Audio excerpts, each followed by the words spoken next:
Hello, everybody. Welcome to the Snyder-Collin Podcast, brought to you by FPP Broadcasting.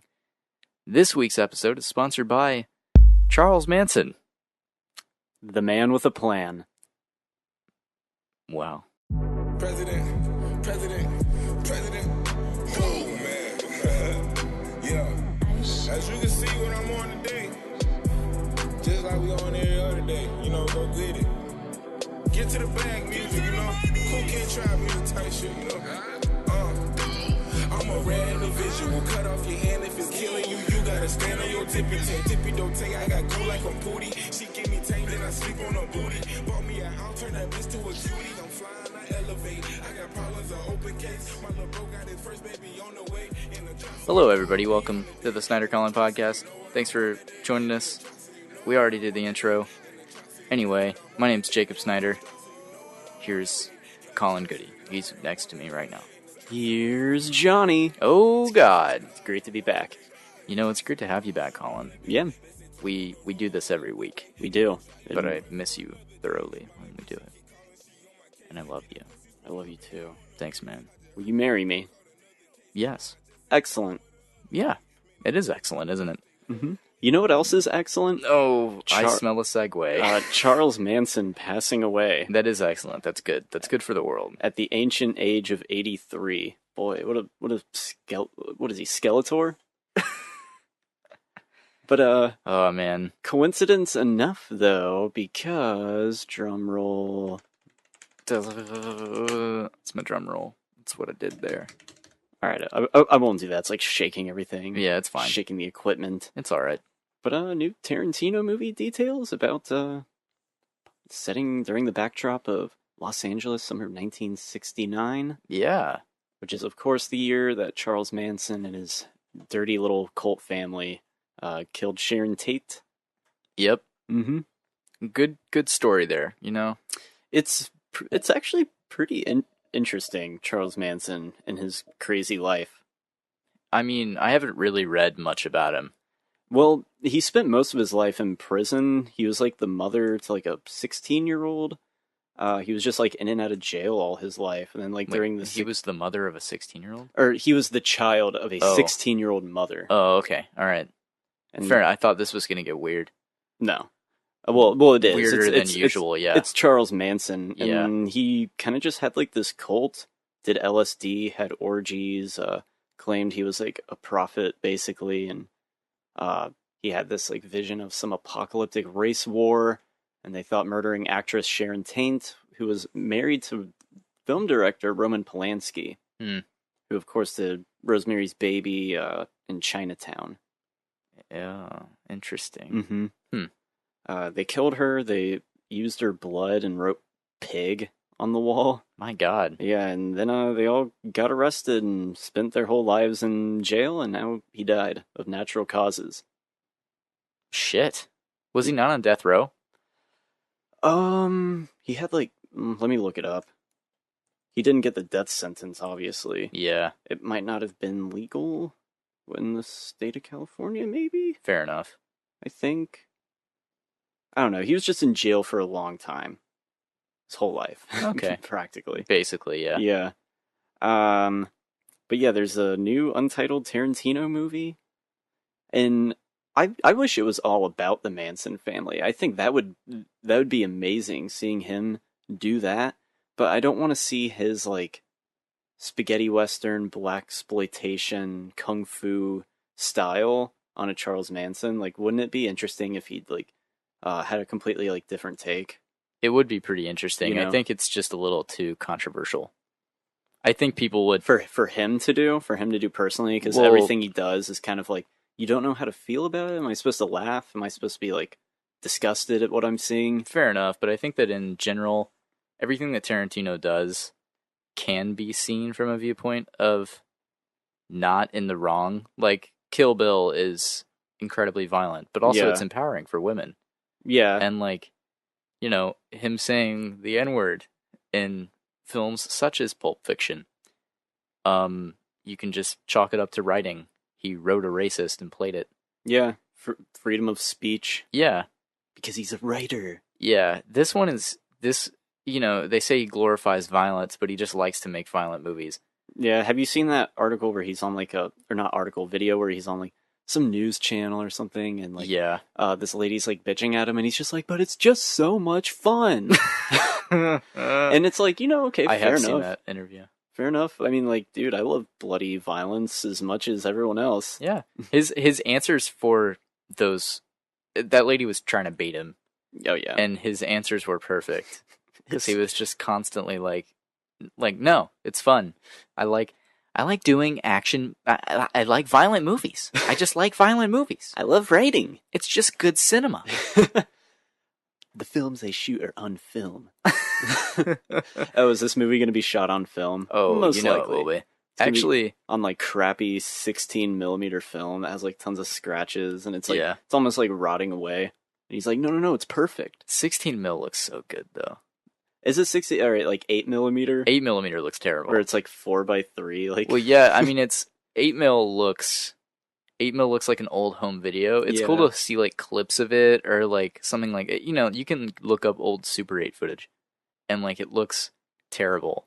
But 60. It's funny that you bring up film because I actually had a discussion with my multimedia programming professor today. Yeah.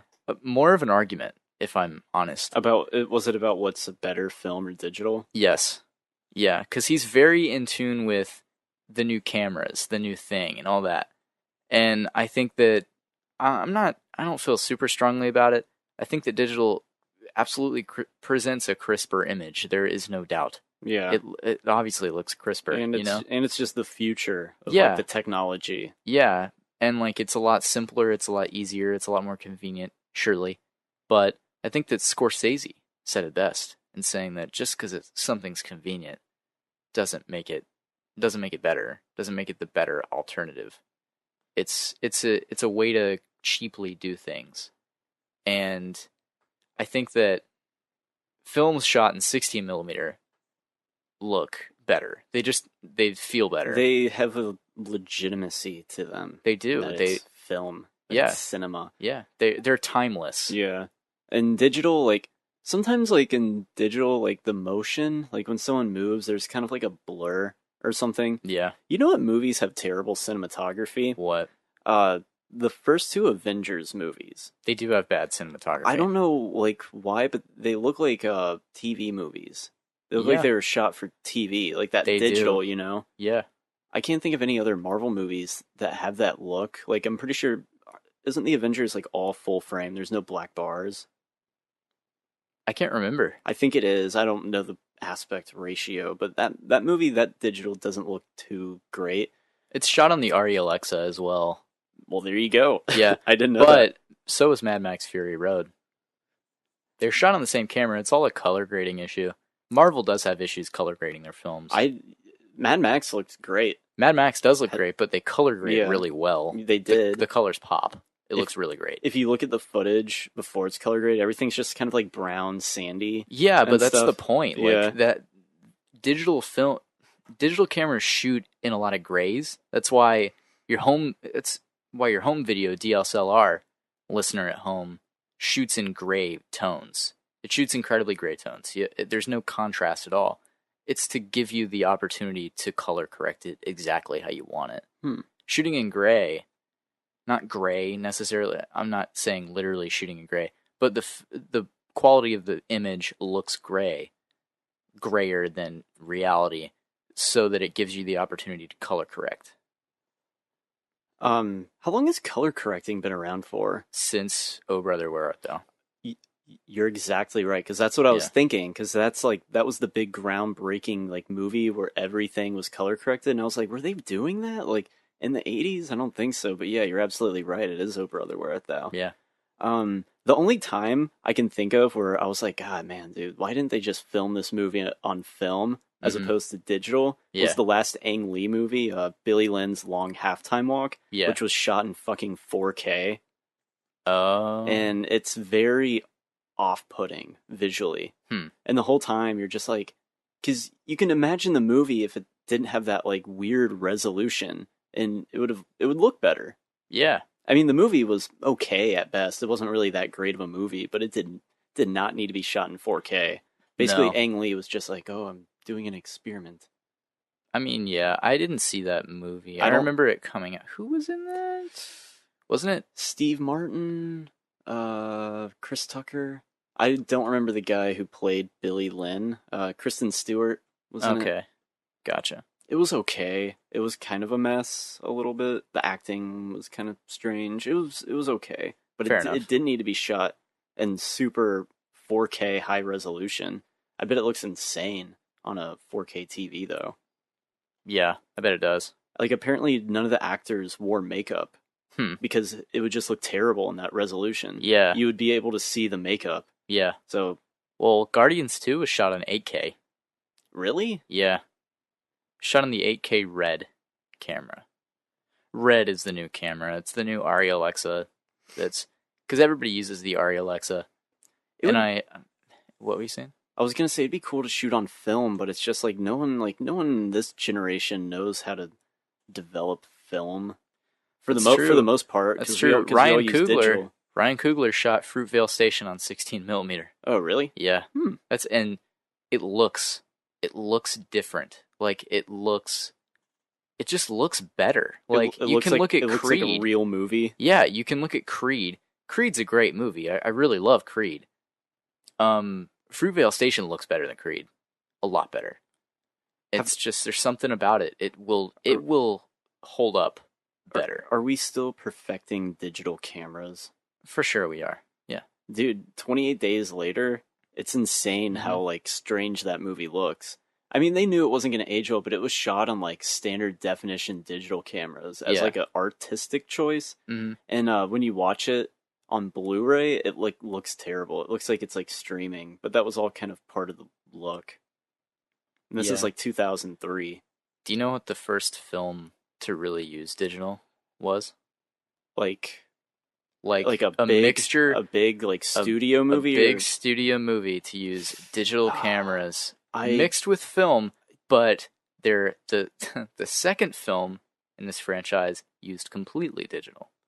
No. I mean, I know there's like indie movies that no one cares Yeah. about and can name, Mhm. but like a big studio movie. No, what was it? It was a little film called Star Wars Episode 1: The Phantom Menace. Whoa! Mixed film in there with digital, and then Attack of the Clones used completely digital, and they both look terrible. Yeah. Do you have to be like a legit filmmaker, like a Scorsese and Nolan, Tarantino, to even like want to use film? Well, I guess Coogler did it for Fruitvale Station, so I guess it's still practical. Yeah. I just hate it when like people are like, "Oh, digital's superior," and it's like, why would, like as a film fan, like why would you say that? Yeah, Like why? I think that Film also has grain to it, which you like have seen in every single movie. So Mhm. you know, you should. I guess some people can't tell the difference, but that's because they probably just don't care. Yeah, I think my professor really preferred it. He prefers digital because he likes cameras and like he likes stuff like that. Okay, You know, and that's fine. Like technologically speaking, yes, digital cameras are more feasible. They present a crisper image, no doubt. They're without a doubt, absolutely. They present a crisper image. But I think that it's not all about image, you know, like, or what are you trying to convey to the audience? How crisp this image is, or what the image means? isn't and, like- film good enough for crisp imagery? Like, How crisp do you want? Because like what I'm saying is like a film, digital movies, digital cameras can shoot something, and then they try to emulate what film looks like. Like, and they can't really do it. They can't. Like, you can tell. It's very obvious when something's shot on digital, and then you try to convert it to 16mm, rather than just looking at a 16mm.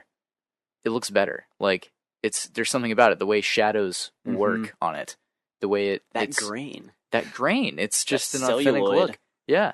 And like I think you know, last year we had 4K cameras. This year we have 8K. In a couple years we're going to have 16K, I'm sure. We can only go up. things are just gonna keep on going. You know? And we're gonna look back at Ang Lee's 4K film and go, oh, that looks fucking terrible. Like 10 years from now, we already are looking on it, but like 10 years from now, when we have fucking 86K, we're gonna be like, oh man, that looks fucking garbage. But like, we'll always look back on something shot in 16 millimeter and go, that just looks like that could have been shot yesterday. Yeah, exactly. Yeah, and it could have been shot 30 years ago. And, like, it just lives on. It'll hold up. Yeah, because the film isn't changing. Yeah. The materials used. Unlike advancing digital cameras, like I said about Avengers, it looks weird. Yeah. It doesn't look like a movie. It does look like a TV movie. Plus, that does have something to do with the color correction. I'm sure. It does. It's just very concrete. Like, it's just... Those movies look very gray. Especially Ultron. Yeah. Ultron, for sure. And it should have not looked gray. It should have looked dark. There should have been a sense of stakes. It's the same. It's reverse for Marvel and DC. Marvel needs to go darker, literally darker in their colors. You need to color grade a little bit better, have brighter tones. While DC, Wonder Woman was very well color graded. I liked it. It looked very good. It looked very bright. Justice League was better. The Superman suit popped about a little bit more, and we'll talk about Justice League in a bit, but I'm more talking about, just the gist of color grading. Man of Steel is color graded horribly for the film that it should have been. It's all like grays. Yeah, and like Superman's blue suit looks incredibly navy blue to black at times. Yeah. And like you can't even really see the yellow of his S. Nothing pops. It doesn't really pop on screen at all. And like, it's Superman. It needs to be color graded in such a way that makes it look really good. I think someone used like some higher saturation and they color graded a little bit better. The flight scene for Man of Steel when he first tries out flying, the entire scene looks different. Like it feels different. Are you talking about like the video where they they side by side it. Mm-hmm. Yeah, and it just feels different. I don't know. It's just a little critique I have for both of them. Someone did a video essay on the color grading that Marvel does too, and how they're blacks. Like the shadows always register as like a dark gray or like a light gray. We don't want it to be too dark. That's for Marvel. Yeah, and like you need blacks. Like you need that color. You need the depth of color there. It's crucial. They understood this in like the 50s and 40s because black and white's all they had, so they had to use lighting to create depth. And because of that, like a movie like A Streetcar Named Desire has like amazing lighting. Exactly. And Casablanca, I'm sure. Citizen Kane. Well, I know they did a lot of like deep focus where you could like see everything in frame and all that stuff. Yeah. Especially in Citizen Kane there. That deep focus where you can see young Kane playing outside the window. Yeah, that framing. That's pretty cool framing too. That movie has insane cinematography. It does. Like he can like get everyone like in camera and stuff like that. Mm-hmm. I need to rewatch Citizen Kane. It's been like I hadn't seen it since high school. It's a cool film to rewatch because like the dialogue is very it's very Orson Welles. It's definitely him. Just the way like people talk organically in the film. They talk over each other and like they interrupt each other, and it's very quick. And the dialogue, you know what I mean? Like kind of like what we do. Talk we interrupt naturally. each other. Yeah, they talk naturally, and up until that point, it wasn't really like that. It's like everyone recite your lines one after another. Yeah, and that's that's less a filmmaking thing than it's filmmaking, but it's directing. Yeah. It's more of like directing. Yeah. It's cool. One thing I want to bring out about the cameras is that for digital, I think the main advantage is you can play back the footage. You don't have to wait and develop it. That's true. And then when you have your film developed and you're like, oh fuck, there's just like a massive boom mic hanging in the frame. We have to reshoot all of this. But with digital, they could, they have it already right there, so they can fix whatever they want. That's true, but that's why directors that shoot on film, they do a lot of takes. Yeah. They do a lot of takes. I mean, dude, you've heard about like The Shining. Apparently, they had like literally like 1 million feet of like film. Mm-hmm. That's Yeah, insane. it is. Well, my take is that digital is the future, but film is for like Film is forever. legit. Yeah. It can be preserved. It's like a living organism almost. It can rot away and get lost. Some movies are lost. Yeah. You can't watch them. They don't exist anymore. They have like rooms that are like temperature weather controlled, like with old film reels for preservation. Yeah, the Library of Congress that selects a few movies every year and puts them in. Yeah, it's cool. So we're excited for the new Tarantino movie. We are. You know what I'm not excited for? What are you not excited for? Okay. Oh no. What is this? I'm about to rant. Oh no. Okay, I'm ready. You know what it is. Unless, is there anything you want to talk about before I bring up this new animated film from Illumination? Oh. That's where I'm going with this, by the way. I know where you're going now. No, I think that's it. I think that's cool. I hope that Tarantino does what he did with The Hateful Eight again and does like a show. Like the what is it? Like like set in one location type, like whodunit? No. Whodunit? Was it Charles Manson? I don't think it was him. No, the way he marketed Hateful Eight. He did like the show, his attraction thing. See it in glorious 75 millimeter. Yeah.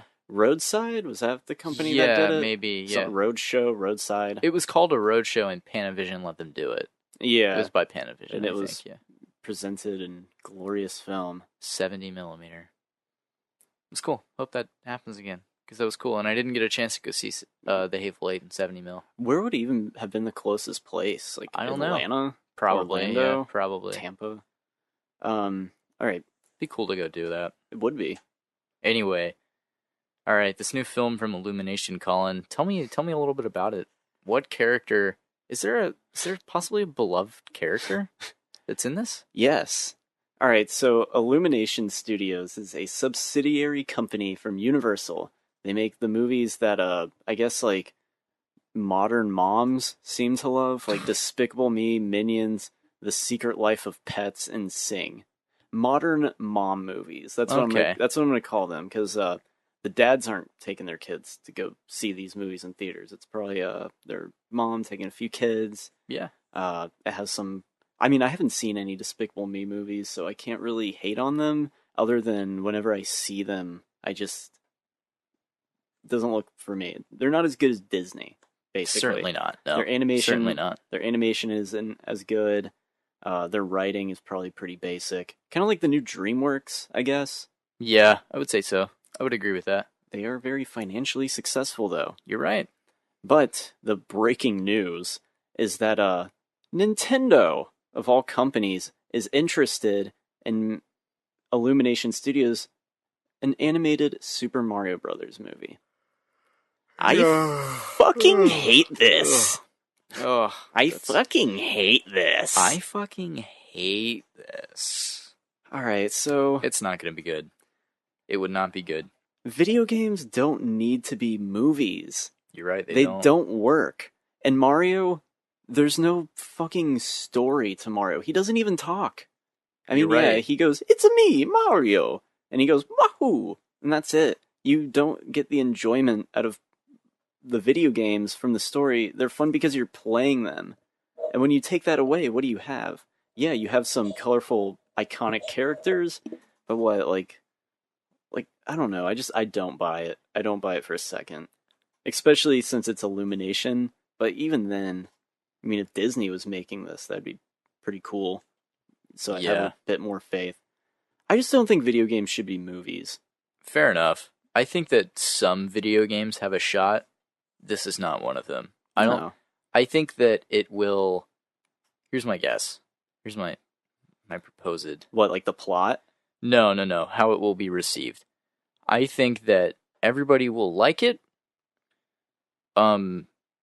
people who are like you and me are going to be like, that could have been worse, but we still don't really want it. You know what I mean? Yeah, Like, we don't I think need it'll be this. solid. Like, it'll be a solid movie, sure. Probably cookie cutter at times. And kids will find enjoyment out of them. The mom crowd will love it. Probably it'll be a critical hit. Everybody will love it. But I think that, I don't know. I don't see myself liking it because it's not necessary, and I don't really enjoy movies that are super not necessary. Unless, I don't know. I'm very skeptical. As am I. I want to be proven wrong. Everyone's comparing this to the 1993 live-action Mario Brothers movie, which was They will never make that mistake again, though. They're never going to do that.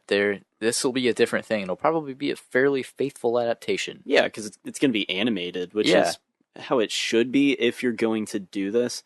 But other than that, it's like, well, what's even the point? Like, you already have the video game, you know? Yeah. So it's like, what can you really bring that's new? Who the fuck do you cast as Mario to do the voice? Mario doesn't speak. Bill Hader. Bill Hader? They'll cast Bill Hader. If you can do it. But it's like, oh, Bowser steals Peach, so Mario and Luigi and Toad. Maybe Wario along the way. Well, Wario's kind of a bad guy, so he'll be like the swiper character. Yeah. Who interrupts them on their journey through the Mushroom Kingdom, and I just hope it doesn't have like the stupid, like, oh, they have like a pop song in the middle and they all like dance. You know, it's like some Katy Perry song. Yeah. Oh God. You know, just stupid like humor that's and it's in family. It's done in the same style as the original Super Mario Bros. Game, like the movie or the music. Yep. Oh. I can see that. Katy Perry singing over it. Mario's iconic. One thing is that Nintendo has a death grip on their IPs. A death grip. That is not a Death Grips reference. Yes, it is. It is a subtle one. You know it is. Yeah, Nintendo doesn't fuck around. You're right. Know? They're a scary company. They are. I think we talked about the creepy Wii commercial. You know, that is a weird. Yeah. We would like to play. The Japanese men in suits coming to your front door with their product. It is that would not go over well today. Nobody would like that commercial to exist. I believe. You know what I mean? I believe Shigeru Miyamoto, who's like the guy, like the creator, like the fucking Nintendo man. He's not the CEO. He's just the creative guy, the eccentric weirdo who made Mario and Zelda. He's, I believe, a producer, an executive producer.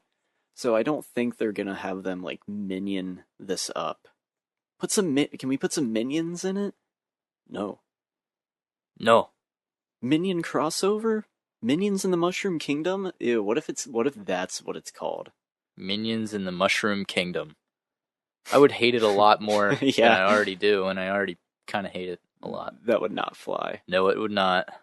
I don't know. Prove me wrong, Illumination Studio. Prove me wrong. They probably won't. I have a proposition for you, Jacob. Please, tell me. Before we get into our Justice League review, let's go to Circle K and get some drinks. I'm thirsty. All right. Okay. I'll drive. You want to do that? That way we're freshen up for our epic Justice League review. The movie of the year. You're right. The most anticipated dark DC comic book movie of all time. Yeah. Sounds good. And, that way we can get that ever growing in popularity Death Grips plug. Yes. We can play some Get Got. That's the main reason. Yeah. That you want it? You just want it in this episode? Yeah. Oh, boy. No, I am thirsty. I could go for like a Mountain Dew Voltage. Okay. Yeah. Wahoo! All right. Well, we'll be right back, guys. Enjoy some sweet, sweet Death Grips.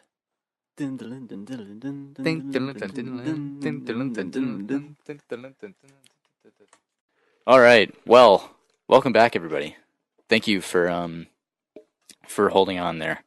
I know it was hard. We had to get drinks. I was a little bit parched. Sometimes you just need some sugar to Yeah. keep you like active and not from like falling asleep. Exactly. Not that Jacob's boring me, but I understand. yeah, I get it. It's fine. You need a little sugar boost. Yeah, absolutely. I get it. It's no worries. Well, just to let you guys know, we've got a little bit of an experiment going on, I guess. This is the most experimental podcast we've done since Jibber Jabbering Q&A. Yeah, really. It really is. It's pretty not organized the way we're doing it, but what we're going to be doing is you're going to be listening to a radio broadcast through our podcast, which is basically an emulation of a radio broadcast. It's kind of weird, but because we have a reason for this. Yeah, sorta. So Florida State Radio, what is it, 89.7? Yeah, V89.7. Yep. An FM radio station. We've suggested, and all of you guys should also suggest, that they play Della 2 Dope's, a friend of ours, Della 2 Dope, his song What I'm On Today, off of the album Blue Room. Really, it can be any song as long as it's off of his mixtape or album Blue Room. Yeah. Honestly, any song. That song would be awesome. It's a good song too. Yeah. We're not biased. Like it's legitimately like fun. Like it's got a good vibe and like flow and groove. It's also our intro to this podcast. Yes. As of last podcast, but I liked using it. Yeah, I'm going to use it again too because we technically have partial ownership of the song also. Because FPP. We can use the likeness of Della 2 Dope. Yes, we can. I've licensed his likeness. Unlike Blinded by the Light. Yeah, because I don't have strikes on those for copyright, but I do have they're like, hey, we noticed that you're using it, and you probably shouldn't be. You know what I mean?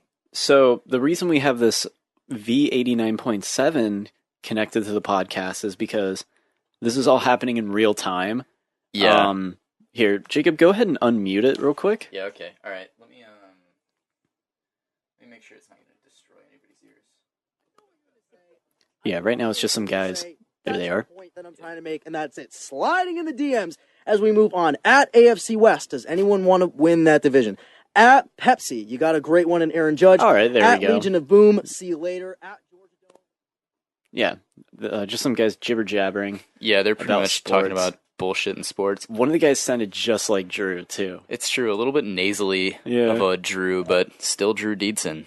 So other than that, we have it hooked up and ready, and I have their website where it says now playing, and if I see what I'm on today, we're gonna play that song and celebrate all in real time. I think this is a pretty cool idea. Me too. I think it's a cool idea as well. It'll be awesome. And in the meantime, since they're probably not going to play this stupid fucking song. They're probably not. No, they won't, but it's fine. Whatever. Doesn't matter. You know what was also a real cool idea? Mm. All right, so you know how like Marvel, they're doing like their thing with like you have like their setup movies, standalones, and they come together for the Avengers? Yeah. What if DC did that with Justice League? Imagine how fucking cool that would be. It's genius. Be really cool, yeah. It prints money. They have debatably the better superheroes like Batman and Superman. You're right. Yeah. Mm-hmm. You could get like Zack Snyder to do it. He works with Warner Brothers. You're right, yeah. All right, it would be cool. I'm going to stop this shit. Yeah. God, you're such a fuck. We saw Justice League. We did see Justice League. It was great. One thing, though, about what you were saying, they didn't really do the standalone thing. They made 4 movies. And only 2 of them were standalones? Yeah. I mean, Wonder Woman was a standalone, Man of Steel was a standalone. Suicide Squad didn't even segue into a different film. Was that even a movie? It wasn't. Let's just pretend it doesn't exist. And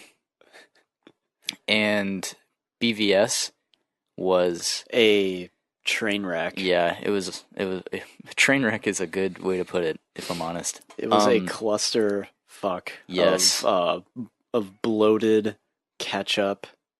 You know, we gotta catch up to Marvel. We gotta do something cool, everyone.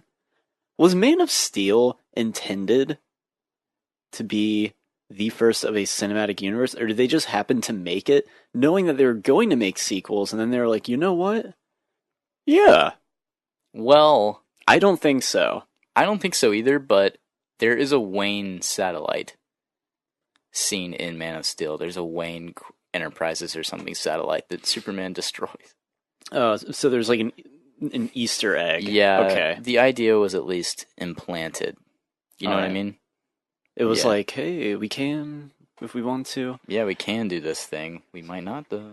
All right, so we saw Justice League. We saw it last Thursday. Wow. I have my notes. If I can go ahead and do the synopsis. Yeah, you can go ahead and do that. Yeah. I like doing the synopsis that I write. Yeah. All right, Justice League is the newest DC film directed by Zack Snyder and the 5th film in the DC Extended Universe. Batman and friends, quote-unquote, come together to defeat a space baddie from, quote-unquote, taking over the world. Excitement and quips ensue. Also, Superman is brought back from the dead. Spoiler alert. That's basically what the movie's about. They team up to take over a guy who wants to take over the planet. Yep. It's about as simple as it gets. It is. For a superhero team-up story. Jacob, what are some pros that you had for Justice League? All right. We'll start with the good. Yeah, my pros for Justice League. The overall positive that I have from my review, I suppose, or for my review, is that I really did enjoy the team dynamic. I thought it was fun. I thought it was a good time. I had fun. There is some hope and levity in the movie. It's not completely dour and depressing like Batman vs. Superman was, where it's just devoid of any hope whatsoever. It doesn't necessarily feel like it's directed by two people all the time. Like, you know what I mean? Like, I think that it doesn't feel like a Zack Snyder movie, but it doesn't feel totally disjointed where... Oh, bless you. Sorry, I had to get that out. It's all good. It doesn't feel like it's totally directed by two different people. Joss Whedon and Zack Snyder being those two. It's not like the Rogue One reshoots where, like, at the beginning of the third act, all of a sudden, Jen is like, hope, we have hope. Hope, hope, hope, hope, hope. Yeah. And it's just kind of like, that reeks of a reshoot. Yeah. Or Fant Four Stick, where it's like 1 year later in production. And like, in parentheses, 1 year later in production. Yeah. It's really stupid. I would agree with everything you have said so far. Yeah. The cast is overall pretty decent. I don't think anyone's phoning it in, except maybe Ben Affleck. I wouldn't say he's phoning it in more so. I would say he's not phoning it in as much as he is just fucking tired. He looks tired. He sounds winded. Yeah. It's hard to separate the actor and the character because it's like, is he just exhausted? Is he acting? Is he depressed? He probably is all of those things. Yeah. I said the reshoots aren't terribly noticeable, leaving room for the ones that are there that we did notice are glaring. Okay. But they're not horribly noticeable. Okay, so for reshoots, I agree. It doesn't feel like it's directed by two different people. Yeah. It just feels like it's directed by Joss Whedon. Yeah, to me. It does. This is the least Zack Snyder movie he's ever made. It's true, yeah. And I guess I think that a lot of that is Jeff Johns looking over his shoulder and going, you have to fucking make this hopeful. You cannot make this dark and depressing now. Yeah, we can't just emulate your style for BVS and Man of Steel. Yeah, it has not worked. It's getting backlash. It's not being executed well. Yeah. And good decision that was, I believe. I believe a good decision. I said it is better than Batman vs. Superman. Yes, it's more coherent of a story. Absolutely. While BVS is just fucking all over the place. It's so disjointed. I brought it to you when we went and got food after we saw Justice League, and I was like, okay, like I said earlier, they team up to stop a bad guy from taking over the world. That's basically like the main meat, and then quote unquote coming together, as that Beatles song suggests. Yeah. But when you talk about Batman v Superman, it's like, okay, let's talk everything that's in it. There's like political intrigue of Superman being a menace, Batman coming out of retirement, Lex Luthor trying to revive Zod that turns into Doomsday, Wonder Woman shows up, There's like a weird nightmare sequence. Like, you know, It's there's bizarre, so yeah. many things crammed into that movie. There are, and if you ask someone what that movie was about, they really don't have a good answer. Oh, and on top of all that, Batman and Superman are gonna fight each other. Yeah. How could I forget that? Even though the movie is called that, BVS. Oh my god. Anyway, it's more coherent than BVS, I said. Yeah, definitely. One of my positives is Superman. We'll get into that in a little bit. Yeah. And, you know, one of my last positives is that, well, okay, it has a post-credits scene. I enjoyed both of them. Thought they were, one of them is more fun and lighthearted, and you really enjoyed it. The other one is kind of for the comic fans, and I enjoyed seeing that. And I was like, okay, that's kind of cool. We'll talk about those later because we're not really even sure what those are gonna lead up to. No, we won't. We'll get into them later. I'm just going over my cons. Oh, these are your cons now? Yeah, no, my pros. Sorry. Everyone had a noticeable arc in the film. Did they? I'll get into that. They had something kind of going on? I would say that everyone sort of had their little arc. Everyone sort of changed, kinda. Wonder Woman has an arc. Aquaman has an arc. Superman has an arc. The Flash, I guess, doesn't really have much of an arc. Well, He's a hero now. But I guess their arc is part of coming together as but a team. I would say, like, beforehand, the Flash had never encountered anybody. He'd never really fought anybody. Now he has. Like, yeah, he makes that clear to Batman. Yeah, too. which is a good scene, by the way. The scene where he's talking about, like, I've never really saved anybody. And Batman's like, all you gotta do is save one person, and then just, you'll know if you can do it or not. That was a good scene. That was a nice little character moment. The Flash is literally, like, the most practical member of the Justice League. It's true. Because he can speed up and slow down, practically, so he can, you know, save you if a falling building's about to crash down you. He's very practical. That's one thing I learned from Justice League. Yeah, but Superman is more practical in that he has all of the powers. I forgot because Superman's dead. Yeah. Oh wait, no, he's brought back. Yeah. And then he dies again. This leaves me hopeful that the future films might be better after this whole Zack Snyder thing with movies that don't have production trouble as this one does. Yeah. Last couple, it was fun to watch. I had fun. And that's all I really care about. Wasn't very good. Wasn't a good film. But I had fun, and you didn't hate yourself after watching this. Yeah, no. And it was a lot better than it should have been. I would agree with that. Okay, my pros are basically the same. Yeah. The movie is not a train wreck. Reshoots are integrated somewhat well. Like, it's not, like, jarring. The cast is okay. One thing I put is that the plot is so simple, I turned my brain off. That's very true. Yeah. Plot's simple. And it's only 2 hours. Thank God. Thank fucking God. See, a 2-hour movie. Who would have thought? Not 2 hours, 20 minutes, 2 hours, 30, 240, 3 hours. I mean, yeah. I could have used a 2 hour and 20-minute movie here.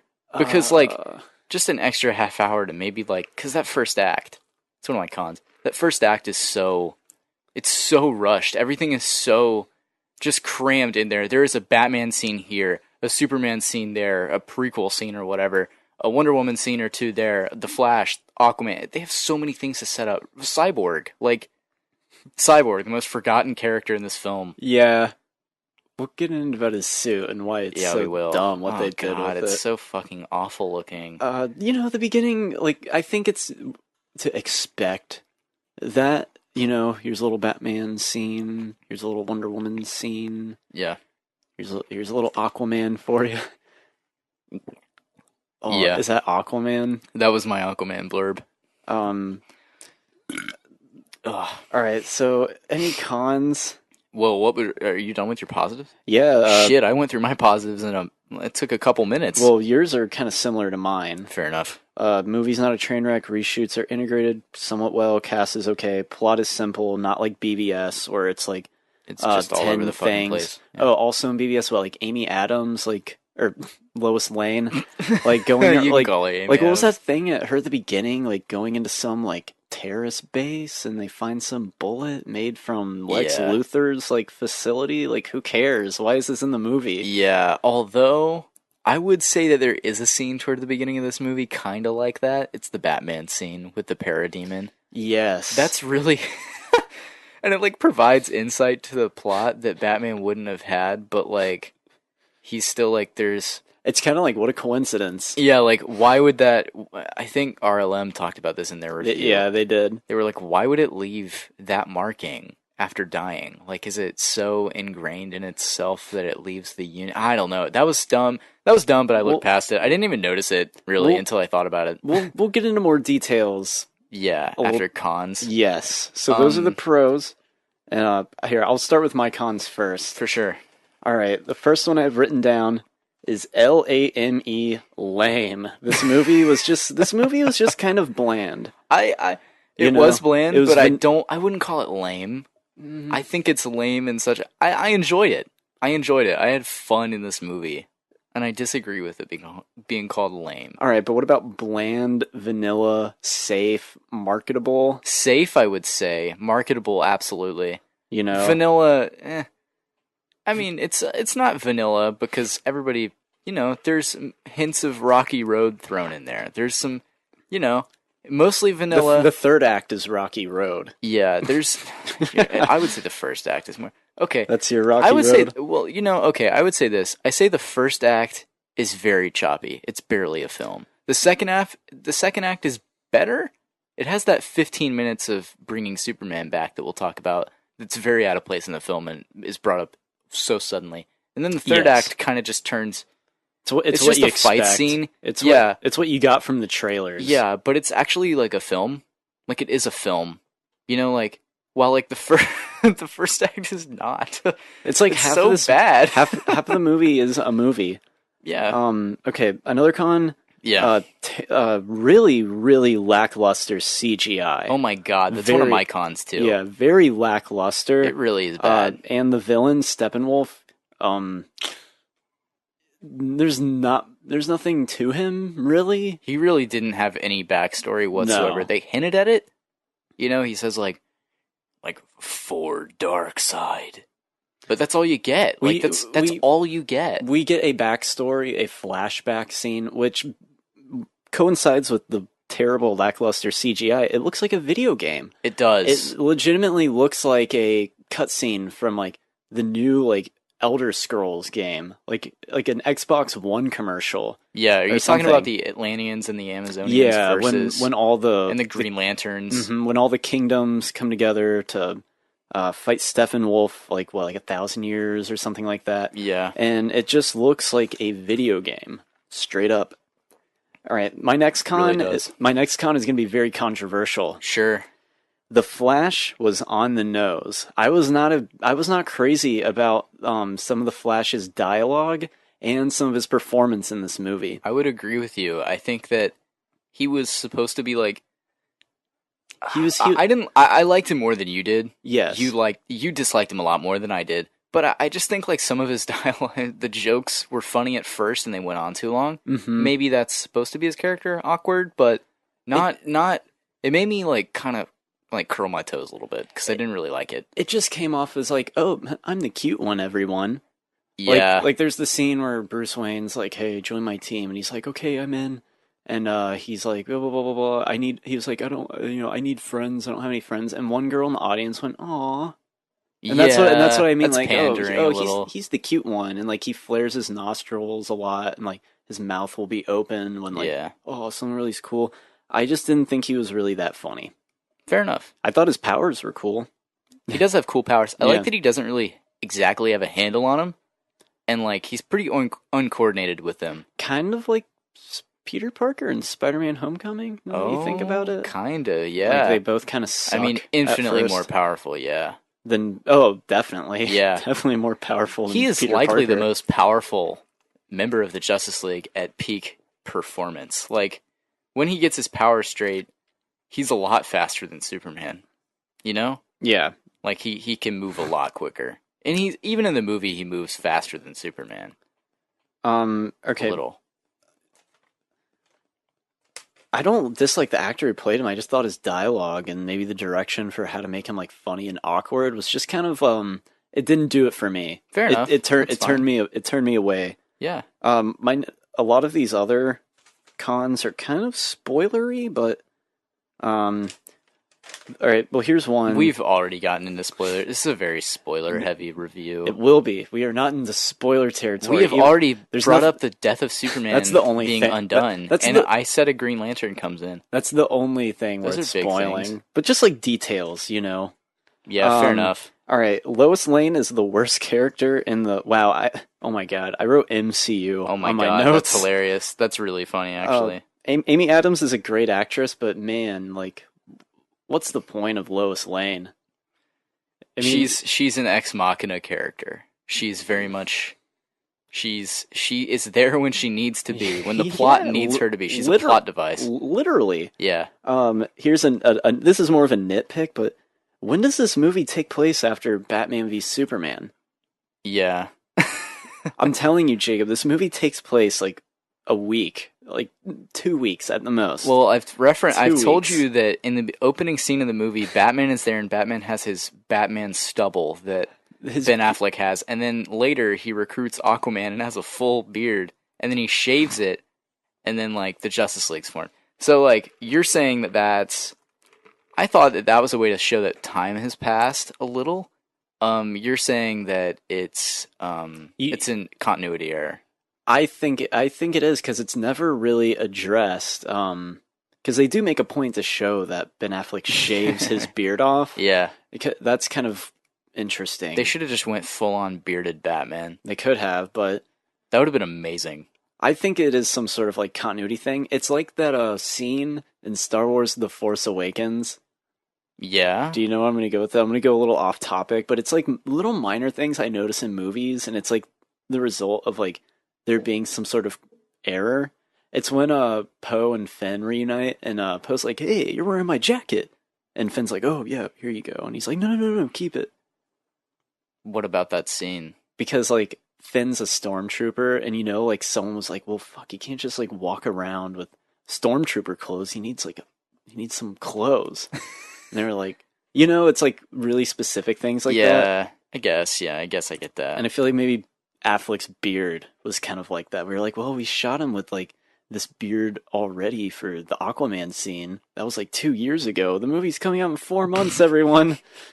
we need to shoot some things up. But they never made a good like how am I trying to words? They didn't make it a deal to like tell you how long it had been. No. Like in the opening scene, it's like the world's mourning for Superman, and it's like, well, when does this movie take place? Has it been like a year? Has it been a week? Has it been 1 day? No, not 1 day. And it's not like left ambiguous in like the artistic way. It's just they never really give you an idea. Yeah. I'm sure like a newspaper article or something shows you how long it's been. I don't know. Did you notice that some scenes you could tell which scenes were reshot, not in look or feel. Sometimes the CGI was so bad in the Whedon reshoots, like with Aquaman. I'll show you references there. With Aquaman in the water and talking to Bruce Wayne, where Bruce Wayne has the beard. You were telling me about that. It's rough looking. I didn't notice. I'd have to maybe watch it again. Yeah, I can show you it. But. Batman has a widow's peak in the scenes that Zack Snyder directed, and then he doesn't have it. Really? Yeah. Really? Yeah, because Affleck chose that wig for him. He chose to have that wig. He's wearing a wig. That's a wig that Affleck wears. Wait, so he has a wig in the Whedon? No, he's a wig in every version, but the wig in the Whedon ones doesn't have the widow's peak. That's interesting. And the Snyder ones do have the Bruce Wayne widow's peak, because Bruce Wayne has a widow's peak. That's a thing he has in the comics. That's just a trait that he has that's never really brought. I don't know. It's weird.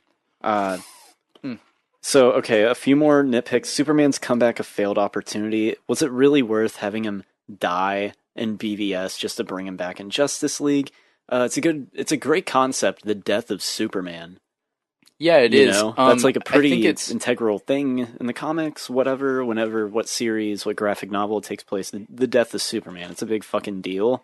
Yeah. And I feel like it was just a failed opportunity. My other two cons, lame CGI action, but that goes back to even my Thor Ragnarok review. I just don't care about seeing like people fight armies of like CGI things, I just zone out Yeah, when there's action. I understand. Like, you're talking about, like, the scene where Bruce Wayne or Batman has, like, the alien gun, he starts, like, killing enemies, and it's ridiculous, and I was like, Yeah. I don't remember that, because I was just, like, zoned out. Mm-hmm. I understand. And then my last con, you can take it either way, but the light tone because of backlash, I think the idea of making dark comic book movies is a great idea. We saw it with The Dark Knight. It can be executed well, but because it wasn't executed well, it's like, well, what, now we're just going to get more of the same, like a Marvel movie, you know? It's like, would you agree that making a dark comic book movie is a good idea? They just didn't execute it well. I think that dark comic book movies can be done well. It's a fine idea. It's as good an idea as a lighthearted one. It doesn't matter. Comics there's so many different fucking types. Like, come on. You know? Like, I think that for the characters that you're representing, it depends on that. Like, you know, if you're going to make a dark Superman movie, then you're in the wrong. Because Superman's not a dark character. If you're making a dark Batman movie, absolutely, he's a dark character. If you're making a dark Spider-Man movie, no. Dude, you're absolutely right. Really, if you want to do, like, a dark comic book movie, just keep it to Batman. He's the one who's dark. Yeah, or like Wolverine. Wolverine's fine. Like, it's fine. Make a dark one about that. So it depends on the character. Superman isn't dark. Yeah, so, like, why are you trying to make him this... Why... I think Kevin Smith said this in something about the posters for BVS. He's like, why the fuck is everyone so dark and brooding? Like, why is Wonder Woman dark and brooding in those posters? Why is Superman dark and brooding? Why is Batman... Batman needs to be the only one who's dark and brooding. Flash needs to be hopeful, like a hopeful guy, like just a happy-go-lucky guy. Yeah, it's really only Batman who's brooding. Yeah, that's what he does. Wonder Woman's, you know, fairly lighthearted. She's all about power and empowering. Superman's just a Boy Scout, you know. They've all got their flaws, and they're pros, you know. Like and one of Batman's cons is that he's always dark and brooding. He's got a reason to be. That's just who he is. That's what he does. He's like a creature of the night. Yeah, Batman has handled his situation in the worst possible way. While, like, someone like Barry Allen, whose mom is dead, he's not an angry or brooding guy at all. Yeah, and in this he's movie, not going to let that dwell on him. Yeah, and I guess that's a pro that I have, because not everyone is the same in this movie. Everyone is kind of different. You know, Superman is Superman in this film. Like it or not, some people don't. They thought it was cheesy.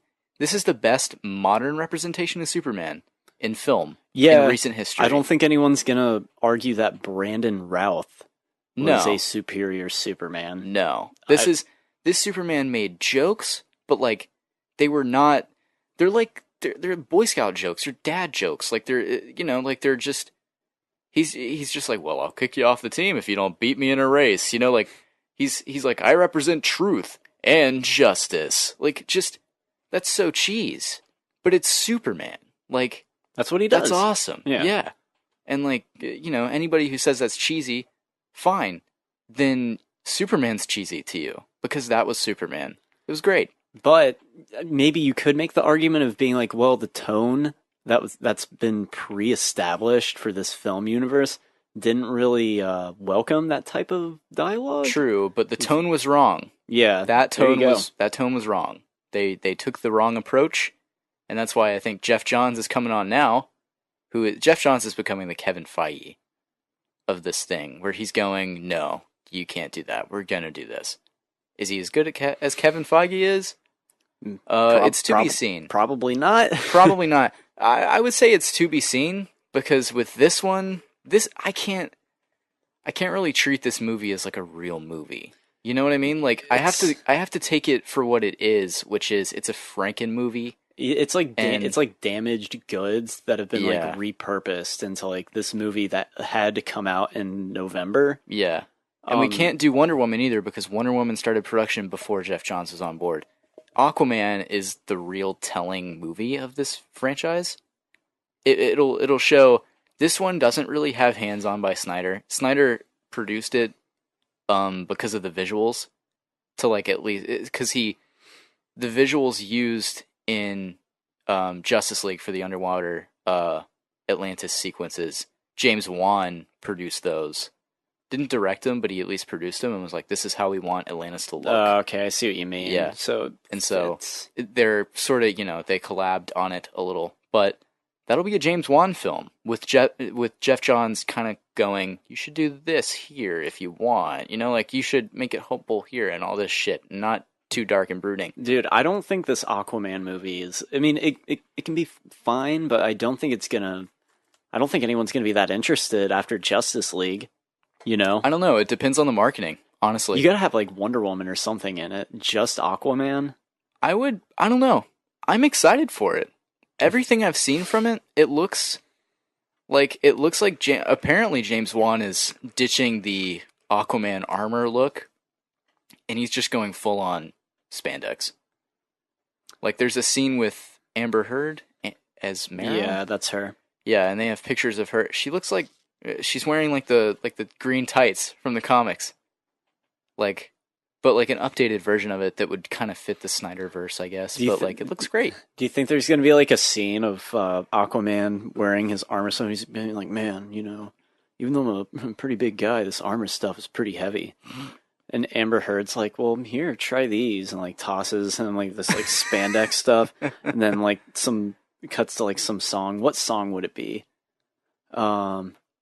I don't know, like The Who, My Generation, talking about my generation. Of like him like wearing the spandex, being like, "Yeah, you know what? I'm gonna cut my hair too." Oh my god, his hair's kind of long. Wouldn't you agree? Oh my And god. Amber Heard's like, "Yeah, she pulls out like fucking shears."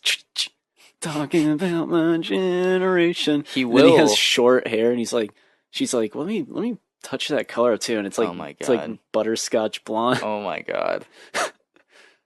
I will say this, in the Aquaman movie, he's gonna lose a hand.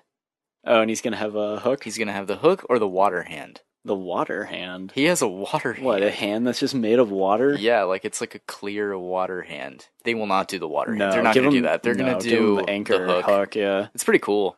That's a cool looking thing. it is. Because he looks like 90s Aquaman It would anyway. It would fit Jason Momoa. It would. Well, because the hooked Aquaman fits the long-haired 90s version, the one with the beard, which is exactly what Jason Momoa is going for. That version. So it would work perfectly well. I think it'd be cool. Okay. Anyway. back to Justice League. Yeah.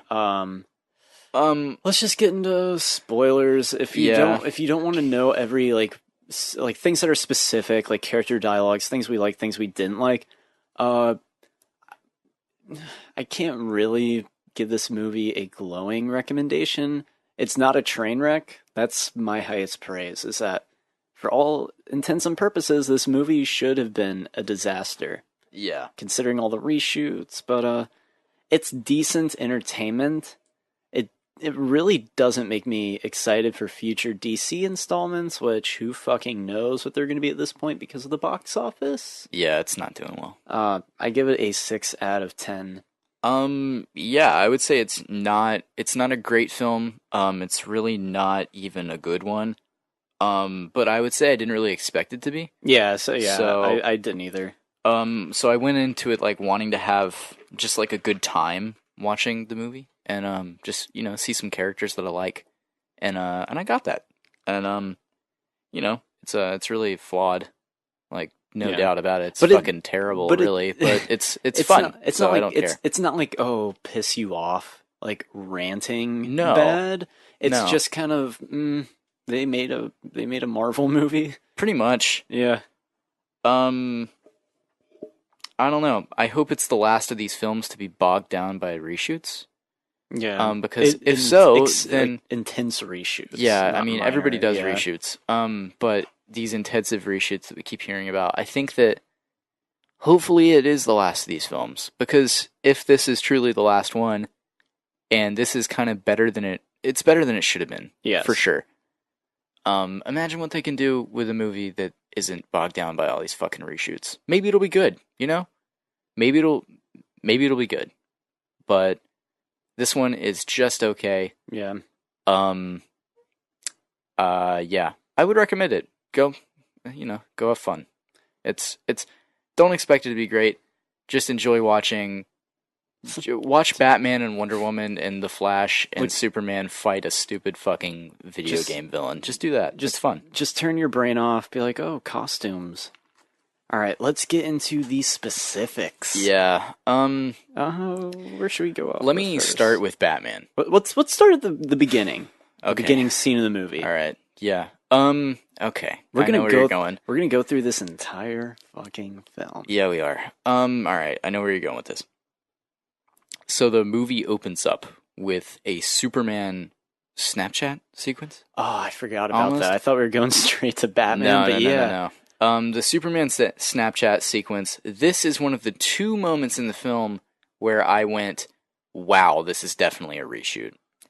Yeah, that was definitely probably tacked on. Yeah, it's very similar to Spider-Man: Homecoming. It is very similar to Spider-Man: Homecoming.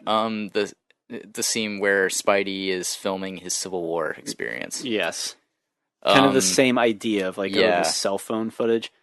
What was the point? It's like these kids in their phone. They're like talking to Superman. And he's just standing there, and he's like, "Yep, it's a river." Yeah, he's. They're like, "What's your S stand for?" It's hope. It's hope. It winds like a river.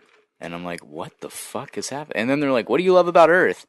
And he stares off into the distance, sighs, the pussy, cuts, the pussy, and then cuts. Yeah. So. Yeah, that was interesting. Yeah, it's like the movie's starting off, and we're like, "Well, that was pointless." Yep, we're off to a good start. Sure was. It's just like, and it Why? didn't really serve any purpose, except he comes back. But you didn't even need that then, really, did you? Yeah. And then you're watching it, and you're like, "What the fuck is wrong with his face?" Yeah, because if I think most of our listeners know, but yeah, Henry Cavill for Mission Impossible 6 had a mustache. Paramount, Well, when Warner Brothers called him in to do reshoots for Justice League, they were like, "All right, just shave the mustache off and we'll be on our way." And then Paramount was like, "Nope, you're not allowed to shave the mustache." And then Warner Brothers was kind of like, "Are you fucking joking right now?" And so they had to CGI his mustache out, and boy, it looks rough. What a huge fuck you from Paramount, too. Yeah, honestly, that's so ridiculous. It doesn't cost that much money to just get a fucking fake mustache on, What a big fuck you to Warner Brothers. So, yeah, his lip looks kind of strange at times. A bit stiff. Very jello-y. It's like it's Vaseline. Like he has like makeup on or something. Stiff upper lip. Yep. It was, it's just kind of funny, really. Yeah. It's insane. That's gonna be like fun factoid movie trivia that everyone's gonna know about. Yeah, it's already dated CGI that is going to age so poorly. Holy fuck. So the movie starts with that pointless scene. Also, one thing for the theater going experience is that the movie wasn't like in a full screen. It was like letterbox. There was like a black rectangle bar around the side of the movie. I'm worried that that's DC's like they aspect showed the ratio? they showed the bigger aspect ratio in IMAX. But because they did that with BVS. But the projection booth was kind of like screwed up. The left side of the border was more like obtuse. Yeah. And it was kind of crooked. And I noticed that, and I was like, Yeah. It has absolutely nothing to do with the quality of the movie. No, it was just kind of weird. Yeah. I don't know. It foreshadowed the averageness. The averageness to come. So yeah. All right. So that stupid sequence happens. So it cuts to Batman. Wait. Is this what? What the fuck else could we talk about? Is Batman before or after the title? With the song, it's after. Wait, where it says fuck, I can't remember. I think it's after. I think it's after the title sequence. Yeah. The title sequence with the song is like the most Zack Snyder part of the whole film. Yeah, it's true, and it's really weird and shitty. Yeah. You have like a scene of like people like rioting, I guess, and like a guy like kicks over an orange stand. Yeah, that's pretty Zack Wait, Snyder. Does that happen when? Fuck me, I can't remember. Yeah, I don't remember either. No, I think the Batman scene happens right after the Superman scene. It would make sense because it says Justice League and it's kind of like flowing like a flag. And then it would like fade to the night of Gotham or something. Mm-hmm. All right, Jacob. Yeah, all right. Talk about Batman. All right, so Batman's on this roof, starts out, and a thief is stealing things from this apartment or whatever on a rooftop, and he looks across, because he's doing something wrong, so he's looking out, looks across, sees the Dark Knight himself staring him down, and he's like, oh shit, fuck, I fucked up. I'm about to get fucking beaten up. Yeah, and so Batman corners him, and then finds a way to hang him over the side of this building, and he's just holding him there, and the guy's like, what are you waiting for? Don't do it, and he's like, I'm not gonna do it. I'm waiting, and then he's like, what are you waiting for? He's like, fear. And so this parademon attacks, because the parademons are attracted to fear, and Batman fights the parademon, and the parademon gets pinned to the wall, and Batman's gonna be like, I'm gonna ask you some questions, but to this mindless beast. Yeah. And the beast dies, disintegrates basically into the fucking brick, dies. And as he's turning to jello, he leaves these 3 markings. And what could those possibly mean? Yeah, Batman's like, what? What? He's very... Do you like Batman's voice in this? It's better than Nolan. It's more practical than Nolan's. Yeah. Because it's his voice, but it has a filter. Yeah, it's like a modulator or something. Yeah, it's built into his suit. That's kind of clever because, of course, Christian Bale's Batman, everyone kind of pokes fun at, Yeah. Where is she? I think this one, it sounds better. Yeah. He sounds menacing. He sounds fine. Yeah, he sounds fairly menacing. He sounds like Batman. It works. I thought for this opening scene, they were kind of going for a 1989 Batman vibe. They were, and they kind of get the aesthetic a little bit. They do, because it's clearly shot on this soundstage set, and I think you have that Danny Elfman-ish Batman score somewhere in the movie. I didn't really notice it too much. Me neither. I didn't notice really any of the Elfman score. It sounded like a superhero movie to me. I don't know. The only time I noticed Elfman's score, which is I'm going to use it to segue into the next scene, is the first Wonder Woman scene. There's some guys robbing an art gallery, or no, they're not robbing. They're about to blow up a block. Yeah, and you hear Elfman's score. It's like the Simpsons theme is integrated, and then Wonder Woman comes in, saves him. She's like, "I'm a believer." Yeah, and that's corny, but it's Wonder Woman, so whatever. Okay, it's fine. I'm okay with that. And then you got Cyborg being the Frankenstein monster. You liked that too. I kind of did. I liked the idea of him being he hasn't gone outside. He's a freak, this hidden secret. Yeah. One thing that confuses me though is that we get a decent exposition scene of Alfred and Bruce Wayne. And they're talking about their recruits. They're looking for Cyborg, but they're he's deceased. And it's do they know that he's a cyborg? I guess they do, because in BVS, there's the infamous email scene. Yeah. So I guess he already knows that he is a cyborg. So I guess I just answered my own question. Yeah, so I guess they were under the assumption, they're all right, he survived, but he's assumed deceased, so... They're going to look for him. And his dad is played by the guy from Terminator 2, which I did notice. I don't know the actor's name. Plays Silas Stone in the new movie. Yeah. One thing I wish they had touched on, which they were planning on doing, because they have video, or there was footage shot of Victor Cyborg as a human, and he's wearing a Letterman jacket for GCU, and he's in a football uniform playing football. There's a shot of it. So they were planning on doing Cyborg's full origin, which was deleted from this film, which, more or less, that's fine. Cyborg has a neat origin, though, because his dad never really appreciated him until he became a cyborg. Then he was like, we're going to save him. We're going to do everything. So his dad was kind of acting very selfishly in it. And Cyborg didn't really want that. He didn't want to live. His dad didn't ask him. He used the mother box. Yeah, and Cyborg's, you know, he's becoming more and more advanced every day. Yeah. He doesn't even know his full potential. He can conjure internet Yeah, pretty much. At one point, he does that thing with his hands, and he makes like a projection. He's like Bruce Wayne, Wonder Woman. They want me. That was a weird scene. Let's talk about his suit. It's like really like intricate and like looks like it's made out of a ton of pieces. Yeah. And then at the end of the movie, like he gets the suit that everybody likes. Yeah, it like wanted him to get. It like morphs into what I guess is like his more typical look, like a more smooth like chest plate. Yeah. Why the fuck wouldn't he just look like that the whole time? Yeah, why did they go with this stupid fucking like this weird transformer looking thing? Like this like Easter egg thing to make like fans excited. Look, he looks like the Teen Titans cyborg, I guess. I just don't like shit like that. I hate it when they do that. When they hint about like a more comic accurate thing. It's like, why didn't you just do it? Like that's cooler. It's like, yeah, why? What was the point to get us excited? Oh, I don't even know. Look. Yeah, I don't even know the next time that we'll see Cyborg. Probably never. Yeah, honestly, probably never. I think that Cyborg's okay. Is he really? Dude, Ray Fisher really loves the character, so I'd keep him around. He does a fine job, but like, dude, like.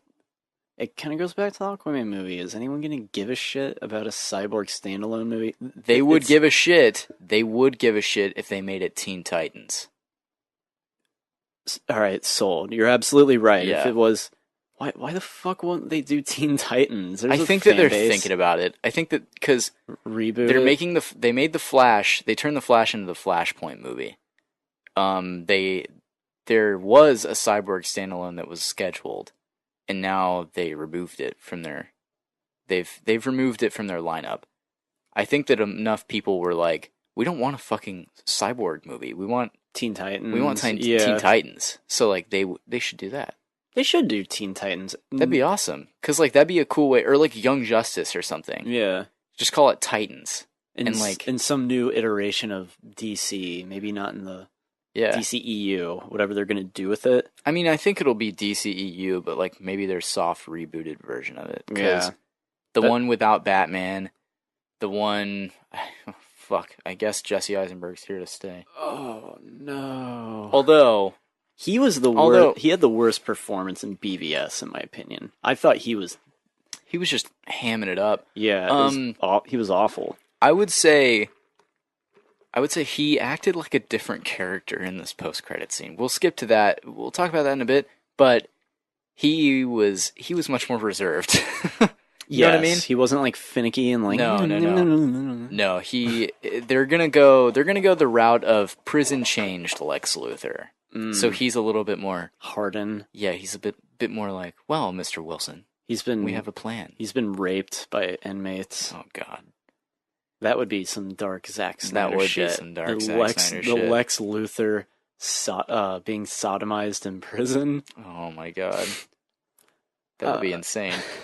Can you imagine that? No, I can't. I cannot. I can see Zack Snyder going that far.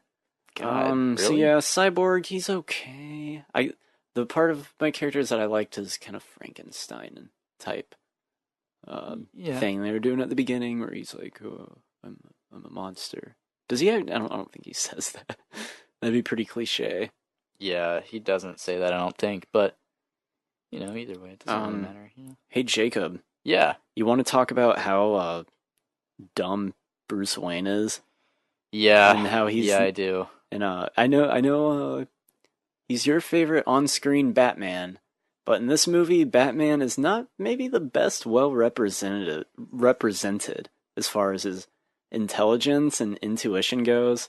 The common complaint is that he's just like telling people that he's Batman. Like Aquaman, he's like, yeah, I'm Bruce Wayne. He's like, oh, you dress up as a bat? I just don't. Okay, well that aspect of it, I just don't think it gives a shit at this point. Like Ben Affleck or Bruce Wayne. Bruce Wayne's just like, fuck it. Like it doesn't matter. I've been doing this for 20 years. If no one's found out my secret identity, that doesn't matter. Like, who cares? But so yeah, like Bruce Wayne and Batman, they have like every outcome like planned out with like every execution. This version of Batman, not really. Yeah, no. I'm sorry, I'm requesting what I'm on today right now. Oh, you are? Directed the music video. I'm saying I directed the music video Just play the song. for this song. All right. It's Should really... Should we just jump into Superman? Bless. Excuse me. Bless you.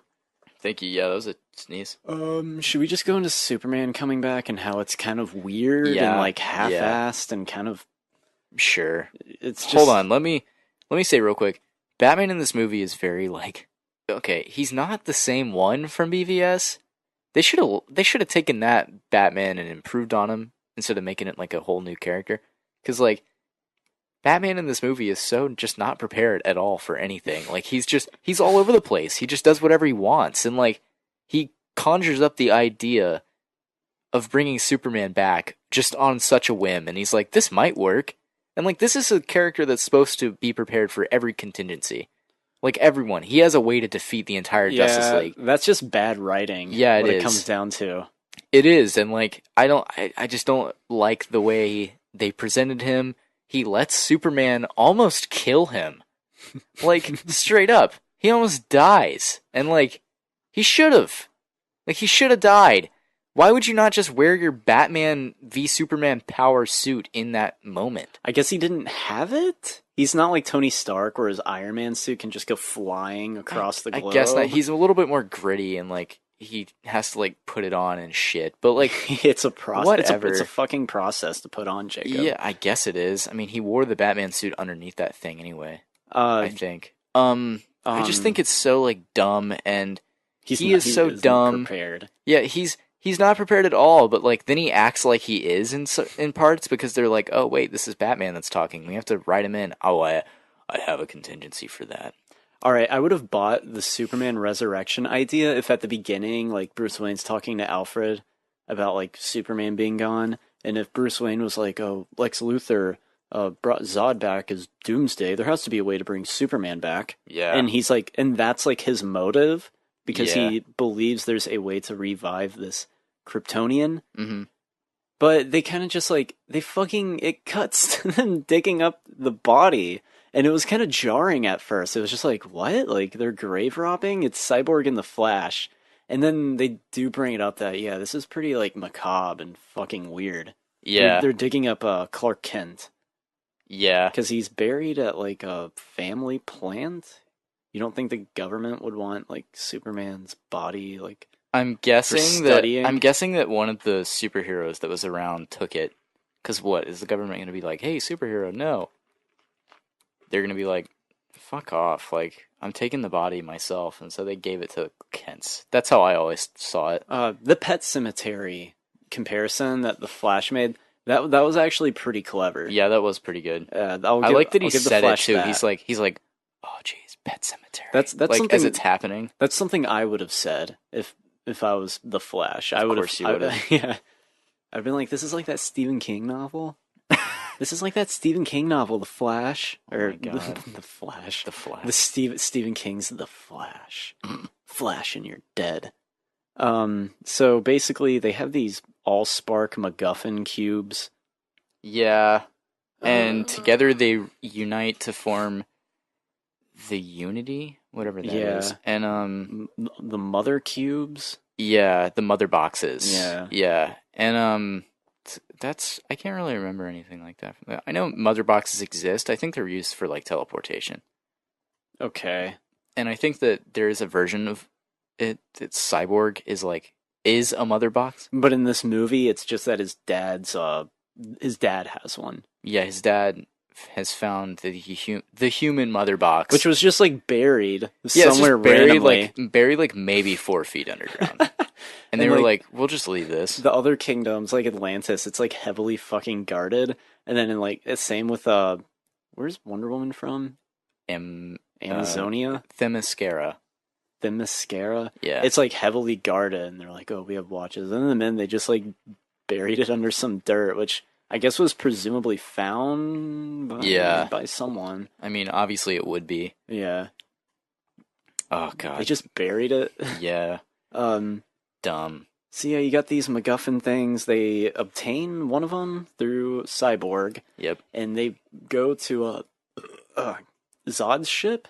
one of the Krypton ships. Yeah. And they go to this like orange pool, which was the same location in BVS when Lex Luthor tries bringing back Zod. Is this orange soda pool like from the comics? I don't get it. What is it? I guess it's just like some like revival pool? I guess it's. I mean, I get it, but it's like what? It's like an incubation chamber thing for like Ew. Kryptonians or whatever. Because Ew. Kryptonians don't do like live births anymore. They have like birthing chambers or whatever, and like that's what it is. I don't know. It's dumb. So I don't know. They bring back Superman because they have his corpse. Yeah. All right, so remember at the end of Batman v Superman when the last shot is like the rocks raising? Yeah. See, this is what I thought was that Superman isn't actually like dead. Like part of him dying was almost like sent him into like some sort of like hypersleep or whatever. Yeah, exactly, and he was going to come back even stronger, presumably wearing the black suit. I don't know much about the black suit, but maybe once like my idea is that when Superman gets impaled by Krypton or killed by it, it doesn't kill him. It brings him back. It makes him stronger. Yeah. And I was thinking, like, he was literally just going to shoot out of his coffin with, like, shit would have been amazing. Yeah, and, like, he has this black suit on that's, like, grown onto him. Yeah, kind of like the process of, like, Kryptonian warriors or something. I don't know. But no, they just... Awesome. That would have been awesome, because that's what it was leading to at the last scene in BVS. But no, they kind of ditched that, and he just kind of, like, wakes up. Yeah, he does. And it was teased that he would get the black suit. Henry Cavill uploaded a picture to Instagram of the Superman suit, like, and a touch of it, like, the fabric, the same fabric and stuff as the Superman suit, but black. Would it have been too dark? Is that why maybe? And they didn't want it. I mean, he could have the black suit and still be kind of like, I'm a Boy Scout, but just like he has a black suit. Ooh, do you think it goes back to Spider-Man 3? People don't like it when the character gets a black suit and turns into like an emo douchebag. Yeah, I mean, see, the black suited Superman was never an emo douchebag. I think that at least in the animated Death of Superman movie, he comes back because he doesn't fully die. And for whatever reason, maybe it was Bruce Wayne, he puts him in like this incubation chamber and like to heal and stuff. Like that's like pumping him full of solar radiation. And or like whatever, like so his cells can regenerate. Right. But like it takes a couple months to heal him because he kind of did die. Like but his cells are different so they can respond and like they can revive itself. And stuff like that. And so the black suit is made for him because he's still weak, but he needs to fight Doomsday again. So it's like Darth it's Vader's a suit. Yeah, and that like it's like it helps him absorb some more sun because he's sun. Well, Superman is solar powered. Oh yeah, that's right. Yeah, which he's immediately flying in this film. He takes no sun. I liked in Man of Steel that he actually seemed to need sunlight. That was kind of cool. They made that a point in Superman Returns too, didn't they? Did they? They had a scene of him like in space in front of the sun. He's like, yeah. Maybe you're right. So Superman comes back, and this is kind of a point in the movie where I kind of perked up a bit, and I was like, oh, okay, here we go. Like, what's going on? Yeah. What's going on here? Yeah. I was expecting him to come in the last third act, not at like the end of the second act, going into the third. He sort of still does too, though. It's just like, fuck, say something. It's like BBS all over again. He's not talking, and basically he starts fighting the Justice League. Yeah, because he's confused. Yeah, he just fucking died and then came back. And like, is he evil? Yeah. Ugh. And then this is where we get some uncanny Mustache Valley. Yes. Whew. The worst of the movie when he's talking to Batman. Yeah. So that was great. Yeah. So yeah. Yeah. That scene where Superman matches the Flash's speed. Mm-hmm. That was kind of clever. That was cool. Makes you like the Flash. Like, imagine if he like shits his pants. He's like, oh fuck. Oh God. I liked his confused face though. Yeah. That was a good little moment. I liked it. And then Batman shows up, and they're like, "Bring out the nuke." And it's Amy Adams, and this is when it goes to where Lois Lane is the worst character. She's just such a plot device. I know. They have no idea what to do with her character. And it's just kind of like you're supposed to like feel something because she's back with Superman. Yeah. And I'm sitting there and I'm like, fuck you. Like what? Like how is this relatable? Like, you're like you have the privilege that your loved one came back from the dead and now you two can be back together. Fuck you. Fuck that. Imagine if like you would some hypothetical situation of like some guy, his like wife just died. Yeah. And he went her husband just died and went and saw that movie and like, Yeah, she's like, I can't relate to this because my husband is my man's dead. not coming back. Yeah. And then they make this Joss Whedon quip because they go back to Smallville. Mm-hmm. Superman's home, and she's like, "You smell good," and I thought this was genius writing on my behalf. Yeah, I told you the joke. Yeah. Oh man, I hyped it up too much. No. You But, well, Lois Lane goes, "You smell good." And what Superman should have said in the most cornball Boy Scout way is just, "You must like the smell of you must like the smell of decomposing Kryptonians." That would have been hilarious. That would have been hilarious. Just such poor writing. It's good. Like it's kind of good actually. It's kind of true too. Because what? Like you smell good. He's been in a casket. Like what does he smell like? He just like what is it? The incubation chamber? Does he smell like oranges? Oh my god! It's like actual orange soda in that fucking thing. It's actual orange soda. It's Fanta. That's all it's it is. Fanta orange. It's Crush. It's Orange Crush. God. So they go off to Smallville or whatever, and Lois is like, "I'm glad you're here because eventually you're gonna go." And he's like, "What do you mean?" And she's like, "Go get him, Tiger. Go get him, Tiger." Yeah. And then so I guess all right. There's like a 15-minute period where Batman proposes bringing back Superman. Diana disagrees with it. Wonder Woman disagrees with it. She's like, sometimes dead is better.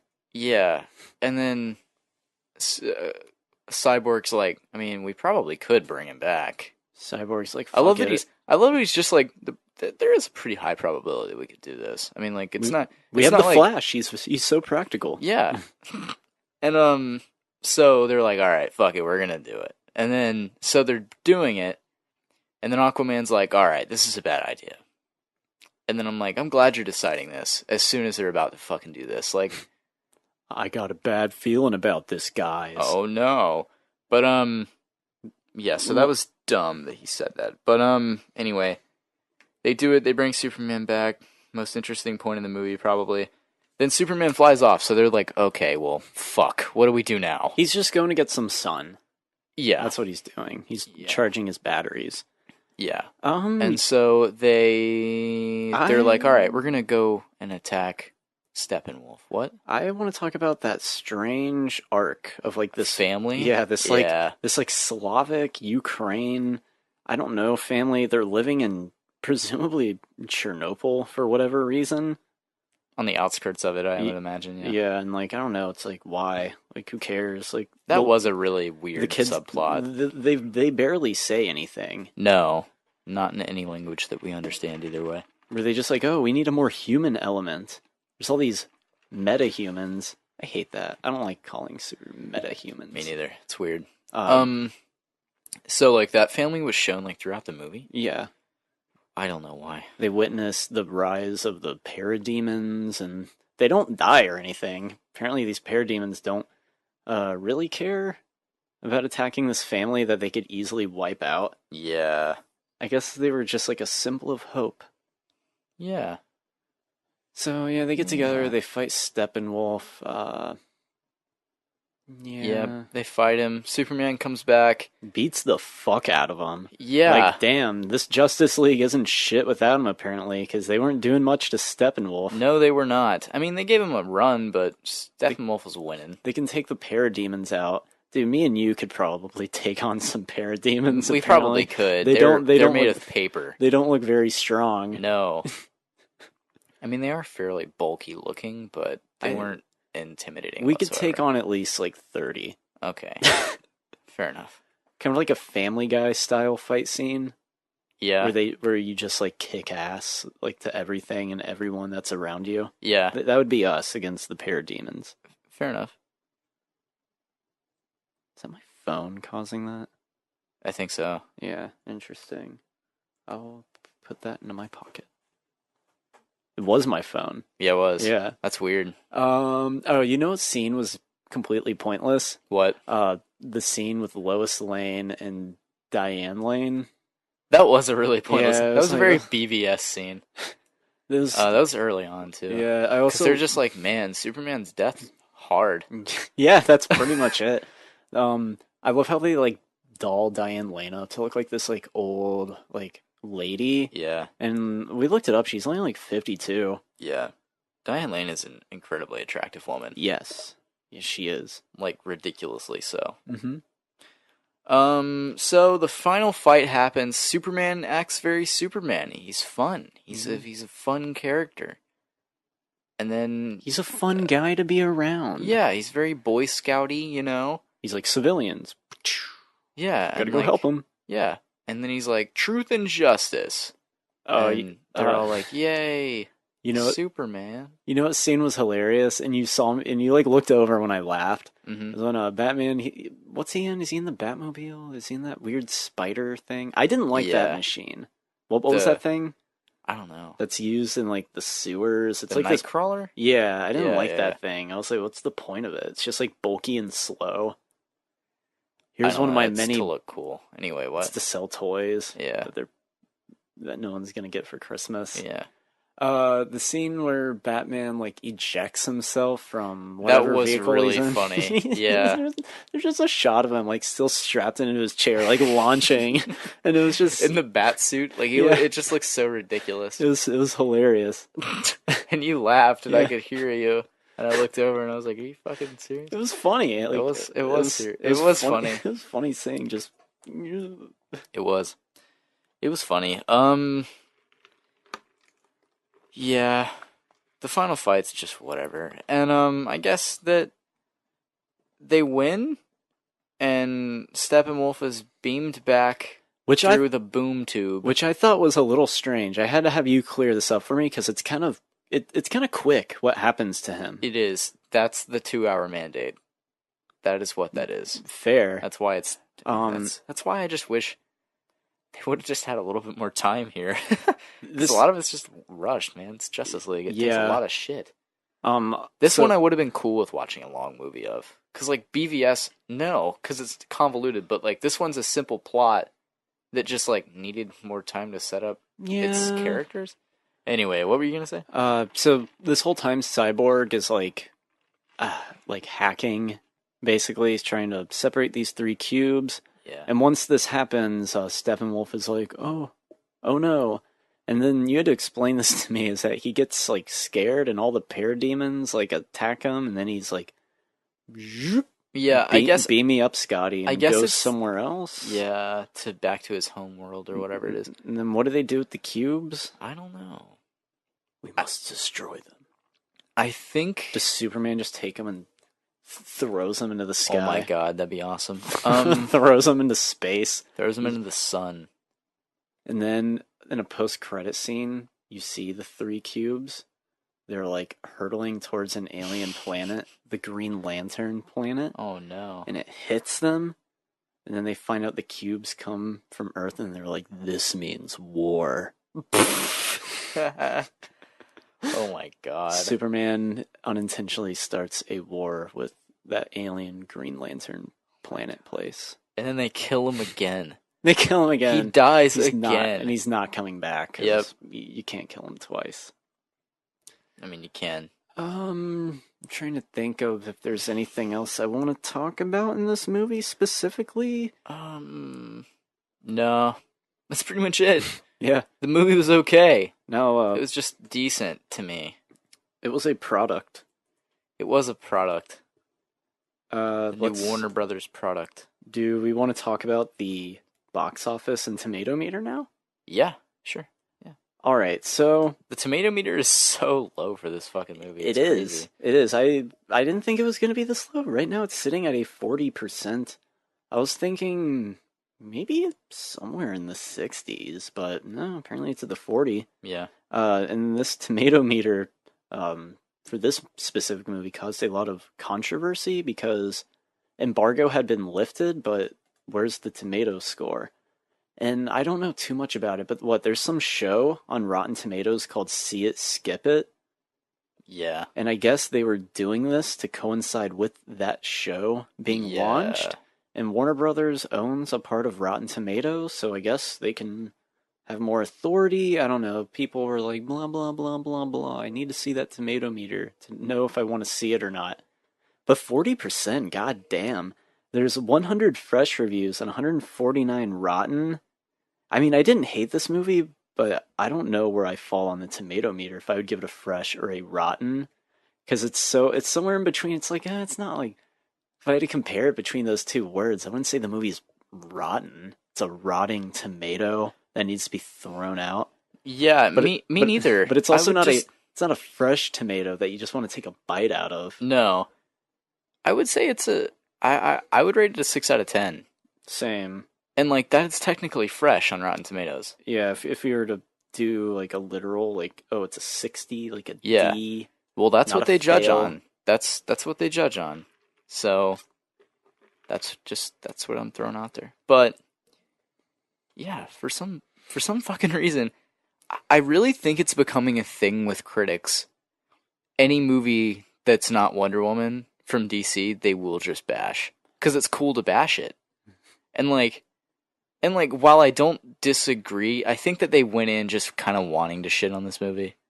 And like, it's the cool thing to hate on Ben Affleck. It's the cool thing to do all this. Poor guy just can't catch a break. He fucking can't, can he? No. But I think it's... Were you happy with that volume? Oh, yeah. Do whatever you gotta do. Alright, fine. I was messing with both of ours for some reason. But like, I just think this movie isn't that fucking bad. Like, It's not. It's not a failure to me. It's not a 5 out of 10. It's not a 7 out of 10. It's a 6 out of 10. You know? I mean, it is higher rated than Suicide Squad and BVS, but that's not saying much when it's still at a 40%, which is pretty damn low. Yeah. Is it at 40 now? Yes, it is 40. At first, it was, like 36? Yeah. Oh, boy. So yeah, that's the tomato score for it. Now, box office. This is the lowest opening for a DCEU movie. This fucking movie didn't even crack 100 million. It wasn't tracking much, but I think people assumed it was going to hit 100 million. Yeah. Think of it. If, for all intents and purposes, this movie should have been the biggest opening weekend. It should have been. Because that's the idea. Yeah. You know, like look at the Avengers; those have massive openings because you build up to it, and this one did the opposite. It's amazing. What a flop! What a flop! What a fucking flop! It's flopping like a fish out of water. It is. Flop, flop, flop, flop, flop, flop, flop, flop, flop, flop. Yep. Hey, we supported it. We did support it. So I wanted to go and if we had just bought the Dolby tickets like I suggested, just be giving them a little bit more money. We would be. For they might have averageness. hit that 100 million. So yeah, this clearly shows a lack of interest in DC. Yeah, not exactly superhero fatigue. No, but not quite. DC fatigue. Yeah, tired of seeing fucking shit. I don't know. I think it's partly to do with the fact that they have not led up to this enough. This isn't so unearned. Like it's Justice League was not anticipated by anyone except for the hardcore fans. The trailers weren't really that good. No, to be fair. No. So where does DC go from here? Soft reboot everything. Get Affleck out. Yeah. Get Affleck out. Get Gyllenhaal in. I do not want to see Jake Gyllenhaal as You know, Batman. okay, all right. At first I was like, no. And then I saw I looked back at pictures of him from Southpaw, and the dude looks fucking huge. Like, he looks huge, and his face, like, I don't know, I feel like he's such a chameleon. I feel like he'd pull it off. Yeah. I feel like he would. I feel like he'd do a fine job. It's gross to think, because, like, I mean, Christian Bale did the same thing, but, like, in Nightcrawler, he's so, like, skinny and gross. Yeah. And then in Southpaw, he is fucking huge. It's like, damn, dude. It's like, some actors do some, like, crazy, like, drastic stuff to their bodies. Yeah, have you seen the pictures of Christian Bale In The playing, Machinist? playing Dick Cheney? Jesus fuck. What is he he? looks so bad. Is he fat? Yes. I haven't Look seen it this. up. Look up this shit right now. I thought you were going with The I Machinist. know, and I know. I'm like, Everybody does the Machinist comparison because his next movie after that was Batman Begins, and he's huge in Batman Begins. Compared to the Machinist, he's not that big, but you know what I mean. dude, in The Machinist, it's terrifying. It is terrifying. It's like, dude. That cannot be good for you. No, it's like, how do you bounce back from that healthy? Like, he was skeletal. Yeah. Like me and Jacob, like, we're both pretty skinny guys. Yeah. I'm taller and like I'm pretty like thin, but dude, like that shit was scary in The Machinist. Yeah. Just like his like rib cage, like all sunken in. Ew! Oh my god! Right? Isn't he? Doesn't he look terrible? Yeah. It's amazing. Is this? Dude, okay, first off, 89.7 keeps playing this King Cruel person. I don't know what that is. Yeah, that's it. That's legit. That's real. You have to refresh the page for the new song. They've played like 4 songs by King Cruel. You know who's a big fan of King Cruel? Who? Is it King Cruel? It just says Cruel on mine, but It says King Cruel on mine. Drew's a big fan. Oh yeah, King yeah. Cruel, the Ooze. That's his newest album. Oh yeah. What were we talking about? Bloated Christian Bale. Yeah. Yeah, bitch. So, what a flop. Yep. I don't think we're gonna be seeing much more for like the continuity of the DCEU after this. Keep Wonder Woman. Soft reboot I'd say it keep with Flashpoint. I'd say keep everybody but Affleck, because they all seem to like their characters and want to do right by them. You know? Like, Yeah. they will not get rid of Wonder Woman. 100% they won't. Aquaman at this point is getting his own movie, so they won't get rid of him. The Flash, they won't, because they have to do Flashpoint. That will be the soft reboot to all of this. We're assuming. And yeah, that's pretty much it. Yeah. Yeah, I think so. Hey man, I'm cool. The DC revolution has begun. I watched What We Do in the Shadows. Did I tell you that? Yeah, you did. We talked about it at work a little bit. Good movie. Yeah, it was a good movie. It was fun. Mm-hmm. It was fun. I think I enjoyed it. You enjoyed it more than I did. Possibly. Yeah, possibly. But I liked it. I didn't think my it eyes was bleed like, heaps. my eyes bleed heaps. I didn't think it was like laugh out loud hilarious. More just like clever and Yeah. smart. You know. Yeah. I told you my favorite scene. The part where Vladislav is. I dragged the body and I sweat. he's like, no dirt was behind me when I dragged his body. I kind of swept the hallway. My favorite joke. It's so fucking funny how he says it. My favorite joke is Peter, just this Nosferatu, like ancient 8,000-year-old vampire. Yeah, that's hilarious that they did that, and like he dies too. And you care about it. Yeah, kinda. it's sad. It's like this ancient creature was killed by a vampire hunter. Yeah, inadvertently. I guess he burns in the sunlight, and he kills.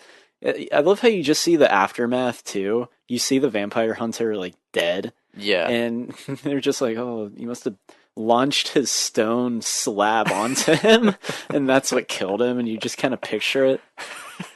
If you haven't seen What We Do in the Shadows, it is on Amazon Prime. Yeah, it's and if you really funny. And if you liked Thor Ragnarok, you might get a kick out of this. Yeah, I do want to see The Hunt for the Wilder People as well. It's like The way I described it to you at work, it's like, yeah, Sam Neill and some chubby kid go camping. That is exactly how you described it to me. Chubby boy, they camp. Yep, pretty much.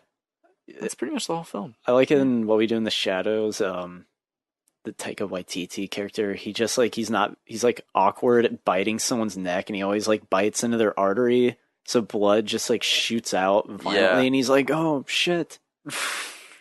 And that is really funny. And he just has to like put his mouth in front of it to drink the blood. It's just a funny fucking movie, man. Yeah, I dug it. I liked it. I liked it too. Now, somebody did recommend that to us, so I just want to give a quick shout out to Honestly Dav for recommending that film to us. Did he? No, Hunter did, but I just wanted to piss off anybody listening to this. Oh, okay. I was confused. I was like, I know Hunter and Drew would like seen that movie. Drew, you got to wake up. You're in up, Drew. You're in a simulation. You're in a simulation, Drew. Your only hope. Rooney. Wake up, Rooney. Wake up now. Trying to think if there's anything else I want to talk about on this podcast. Oh boy. Well. Another day, another dollar. You know what I'm saying? Are they fucking playing Della yet? No. They keep playing this King Cruel loser. Yeah, who the fuck? Oh, here we go. Aquaman actor Jason Momoa defends the movie after its negative reaction. Let's see what this is. Let's see what this says. I try to stay the fuck away from what people say. Some of my friends said Justice League isn't doing well, and it kind of bummed me out. But I didn't want to look. I didn't want to look it up. I don't want to look up the bad and the negativity. I don't think that's useful. Doesn't help. I've seen Justice League twice. I loved it the second time even more. I'm actually going to watch it again with my kids and my godchild. I'm going to see it with the perfect crowd of people. A regular crowd instead of at a premiere. So I'm excited. You can't get the whole, why this, why that. I went to Wizard World Austin fan convention this weekend and got great praise. Now obviously, that's a positive place. And I'm not only interested in the positive. But if people love what we did with Aquaman, it's all director Zack Snyder. It's his brainchild. He came in with, I'm going to make Aquaman a badass, and I'm going to change stuff and change the myths about this guy. And I busted my ass. That was kind of an all over the place quote. Yeah, what a champ. He's like, you know what? That's a fair way to take the criticism. Just fuck him. I made a cool movie. What if he was just like, I'll beat you up? Yeah. Dude, Christian Bale looks gross. Yeah, he does, man. He looks fucking awful. Yeah. I'm bloated. He's playing Dick Cheney? For what? Yeah. What, a Dick Cheney biopic? Ew. God damn, he looks gross. What, is he auditioning for the bloated man? Oh my god. He can play him. Oh, okay, so let's end this podcast with my Black Mirror episode pitch. Okay, yeah, I'm down with this. It's a terrifying concept. Yes. I just thought of it. Alright. Imagine a future. Yeah. The year's 2049, perhaps. Oh my god. No, the year is 2018. This could happen next year, people. It probably won't, but it could. The tyrannical Donald Trump issues this, like, brain chip. It's implanted on all males. And there is a hologram projected number above every male's head. And what does this number account? Every time that they have masturbated.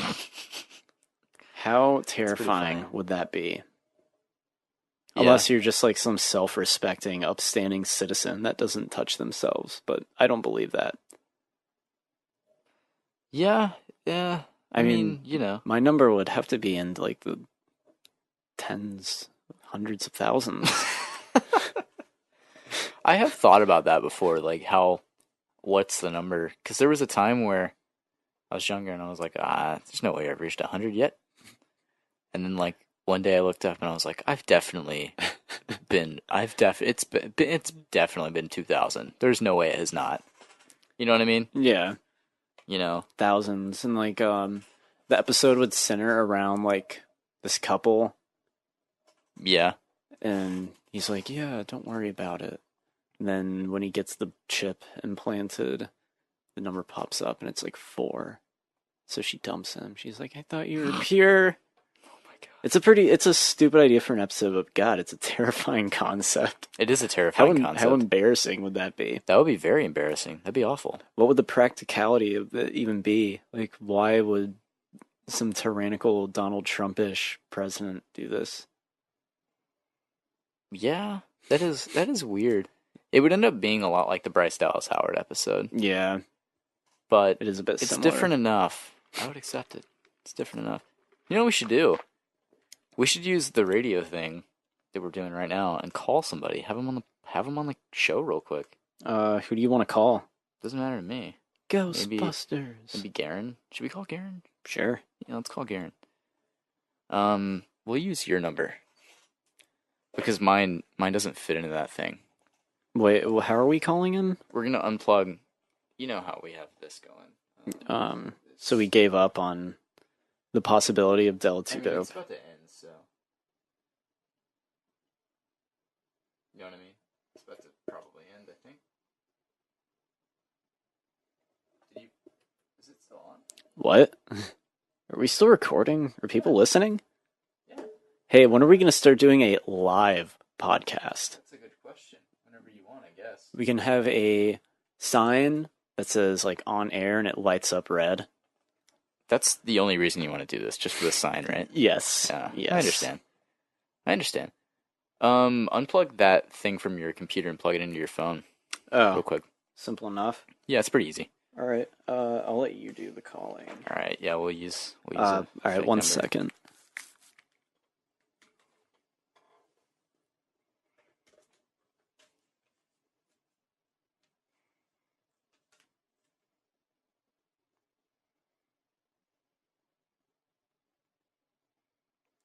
All right. Go ahead and type in Garen's number. All right.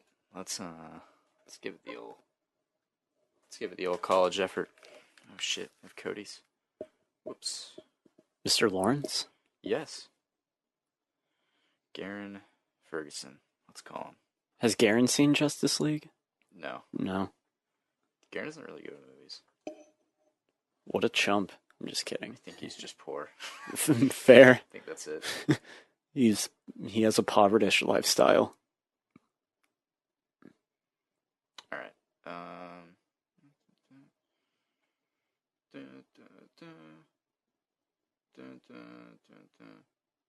right. All right, and we No. are calling him? No, not yet. Oh yeah, we gotta get things set up. Yeah, Sorry, we swear, it's gonna get riveting. Our first phone call. it will. Hopefully.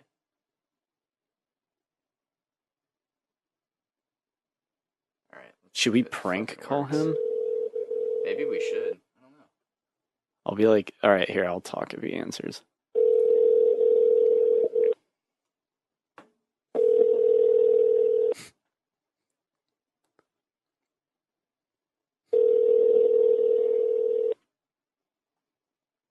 It's probably not gonna pick up. No, he's looking at his phone. He's like, "Who is this?" Yeah, he's probably not gonna pick up. Oh, shit. I wonder if I have I'm Chase's sorry, the number. person you are trying to reach has a voicemail box that has not been set up yet. Please try Garen, your call set again up that later. voicemail Goodbye. box. Who do you think you are? You idiot. I was hoping Garen would answer, and I'd be like, "Is this Garen?" All right, let's call Chase Bohannon. Okay. He's been a big fan of the show. Yeah, he's been wanting to get on the show for Yeah, quite some he time. has. All right, we're gonna call Chase real quick. All right, I'm going to speak to him. I'm going to be like, "Do you know who this is?" That's fine. Hold your phone. You better fucking answer.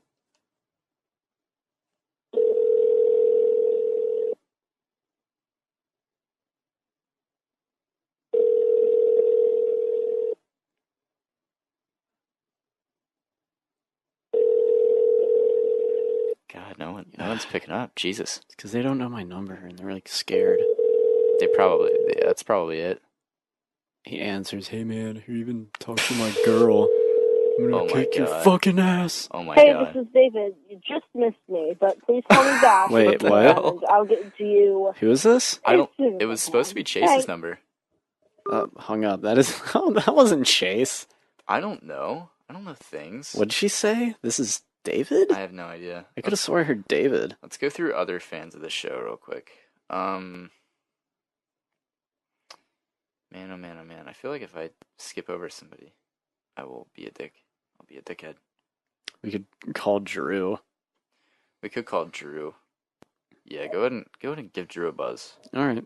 I got him on speed dial, son. Oh my god.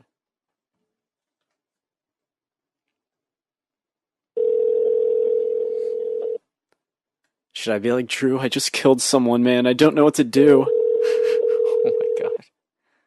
Oh my god. That would be amazing. Everyone sucks. They don't want to answer their phone. Yeah. What a bunch of cucks.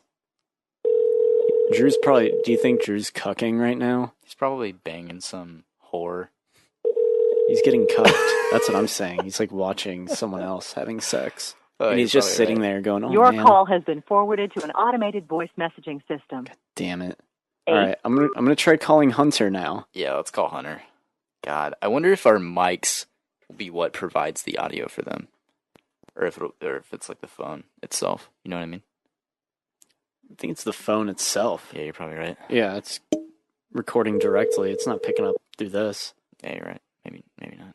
I don't know. If not, I guess we're just wasting airtime. Maybe not. Maybe not. Yeah. Yo, what's up, Hunter? Hello? Can you hear us? Hello, Hunt? Hello? Hunter? Yo. All right, he can't hear us, so I'm going to take him off. Hunter? Are you there? Let me put you on speaker. Yo, speak. Yeah, what are you saying right now? All right, we tried an experiment. We're actually recording the podcast right now, and we had my Are phone. you gonna have me call in to be a guest? Yeah, you're actually on speaker right now, but we had the phone hooked up through the mixer, and we could hear you through our headphones and everything, but I guess that didn't work out. I can't hear you though. Yeah, you can hear me now, Are right? you guys recording the pod right now? Am I on the podcast? Yeah, you You are. are, technically, Yeah. yes. Oh shit. Yeah. Oh, damn. What are you doing, man? Well, guys, let me tell you what I just saw. Justice Are you League ready? again? No. Oh, he probably I'm saw not gonna Lady waste Bird. any more fucking money on that. Oh, he saw Lady Guys, Bird. I just saw what might be the best picture of the year. It's Lady Yeah. Bird. It's Lady Are Bird. you Lady Bird? Okay, Oh. there you I don't know go. if There you you go. guys have heard of it at all. It has Oh my Saoirse God. Ronan in it. It's Greta Gerwig's directorial and writing debut for Yeah. a feature film. Oh my And god. it is incredible. And you just got done seeing it? Yeah, I just got out of the theater about 30 minutes ago or so. I'm having a drink right now.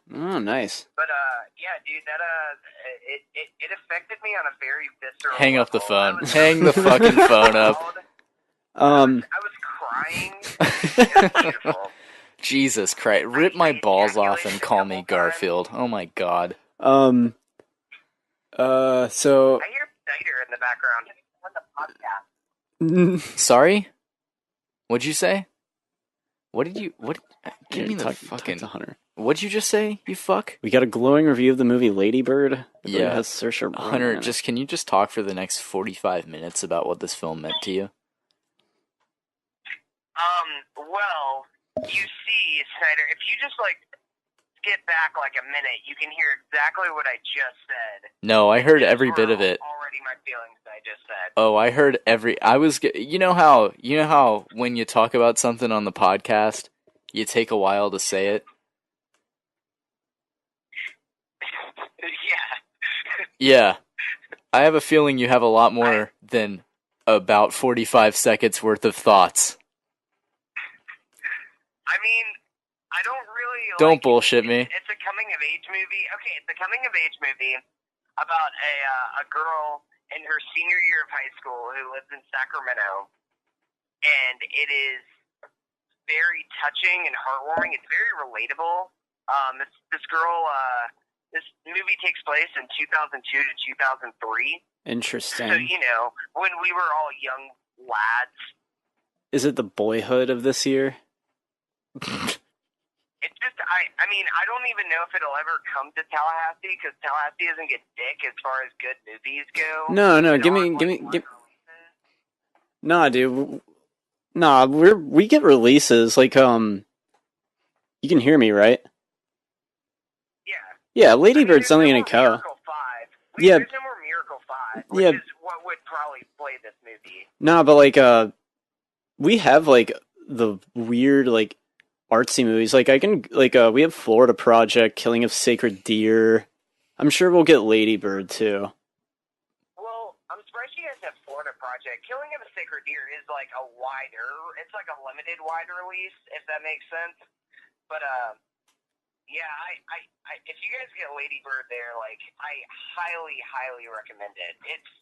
I have to, like, think hard about faults with that movie. My biggest criticism of the movie is that I wanted more. What's your Wi-Fi? Because the pacing is amazing. I'm not gonna tell you right now. It's only like an hour and a half long. We're on the show. I got disconnected. I was gonna see if Lady Bird was playing here. Aw. True.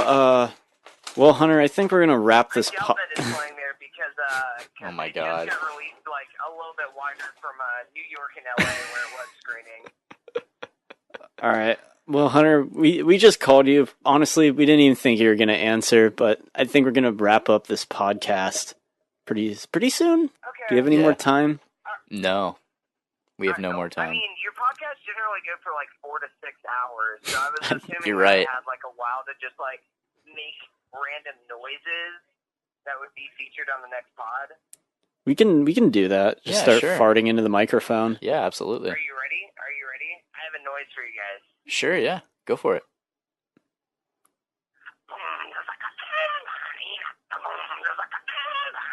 Is that? Can you name that song? That is "Freak on a Leash" from Korn.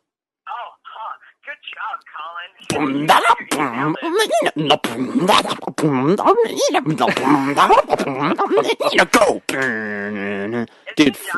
big fan of Korn? my mom loves she loves Jonathan Davis more than Korn. I think that's what it really is. She loves Jonathan Davis. Solo work? No, just like she likes him. She's like, oh, he's so artsy with his dreads. Hey man, "Freak on a Leash" is a great song. Hey, Korn's a solid band. They have some decent songs. I mean, New Korn is shit, but yeah, they got some good songs. I'll give them that. Well, guys, I can't wait to listen to this podcast when it's released 3 weeks from now. It's we record live. It's directly. Is this on Facebook Live right now? Yeah. Hey, we should do that one time, Jacob. We should. That'd be fun. Yeah. All right. I'll talk to you later, buddy. All right. Bye, guys. See you, man. Remember to run the jewels. Run the jewels fast or lose your fingers. All right. Later, buddy. See you, Collin. Or Hunter. All right. That was Hunter, What everybody. a douchebag. Oh. Hunter is coming up in town, and we're going to do our annual Blu-ray hunting extravaganza on Thanksgiving night, but I don't have any fucking money. So I guess I'll just be I'm actually stealing the not Blu-rays. going to be coming with you. Yeah, you're going to be in Nashville. Yeah. Yeah, that's okay. I'm sorry. It's more of a me and Hunter thing. Oh, wow, anyways. okay. All right, well, fuck you too then. All right. I'm just All right, kidding. All right, mate. All right, mate. That's fine. That's fucking... You know what? Fuck you. Just kidding. This is it. This is the falling out, everyone. Yeah, this is it. I'm gonna Google how to do a live stream podcast. How to live stream a podcast to iTunes. You know what I hate when you have like a older phone. What? And then it gets like hot or something, or you have too many apps running, and then like you can't do anything on it. Like you can't check your messages. Yeah. It's like, oh, I guess it's time for an iPhone X. True. Yeah. Like, I just want to see my goddamn messages. Live streaming. How do I live stream on YouTube? Can I do that? I feel like it's easier to live stream on Facebook because it's literally just your phone and everything. YouTube, it might be a bit more complicated. Yeah, but I could do it from my computer, so we could plug the mixer in. So we could just do the episode. I'm sure it's not too complicated. No. Oh, wow. Okay. I think think it's pretty easy, yeah. Wow, yeah, this is way easier than I thought it would be. Cool. This is weird. 3-piece suit and I'm looking so cute.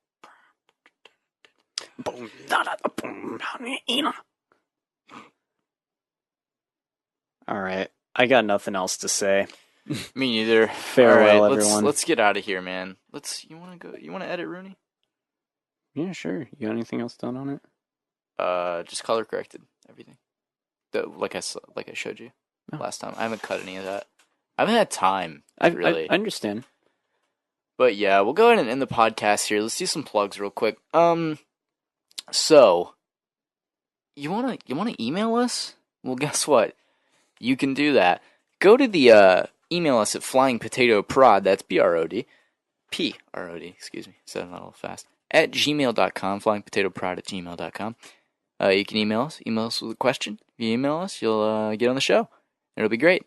Here's something that's groundbreaking. Yeah. Have we talked about this? That Jacob added timestamps? Oh, we haven't talked about this. I did start adding timestamps because I'm a fucking dick. Yeah, so if you don't want to listen to us jibber jabber and get straight to the topics, like our riveting Justice League review, we're talking about why making a Mario animated movie is dumb, then it's simply a click away. Yeah, I usually just put the stuff that I feel like is most important in it, so, fuck it. I'll listen to it later and get everything straightened up. What was our sponsor again? Charles Manson? Charles Manson. So on the YouTube thing, it's just going to be a Charles Manson. Charles Manson the whole time? Oh, God, that is kind of fucked. We'll just do, fuck it. We'll just do Charles Manson. It's fine. Like a goofy picture of him? One that makes him look like an asshole? Yeah. Or we should just do Quentin Tarantino. Quentin. Just put a picture of Quentin Tarantino so people think that we think that Quentin Tarantino is Charles Manson. They're the same. That's a hot take. If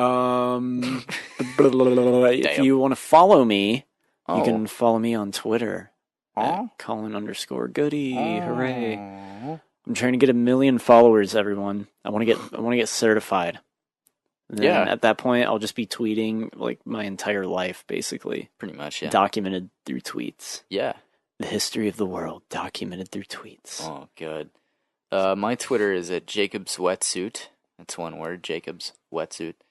My Instagram is the same as that. You can just reach me on Facebook. You can reach us on Facebook, the Snyder-Collin Podcast. We're there. We can answer questions if you want them. If you just want to say hi. We'll always do it. Our YouTube is Flying Potato Productions. You can always just find us there as well. The podcast is available there as well. So yeah, that's pretty much that. I want you guys to do us a favor and have a really good week.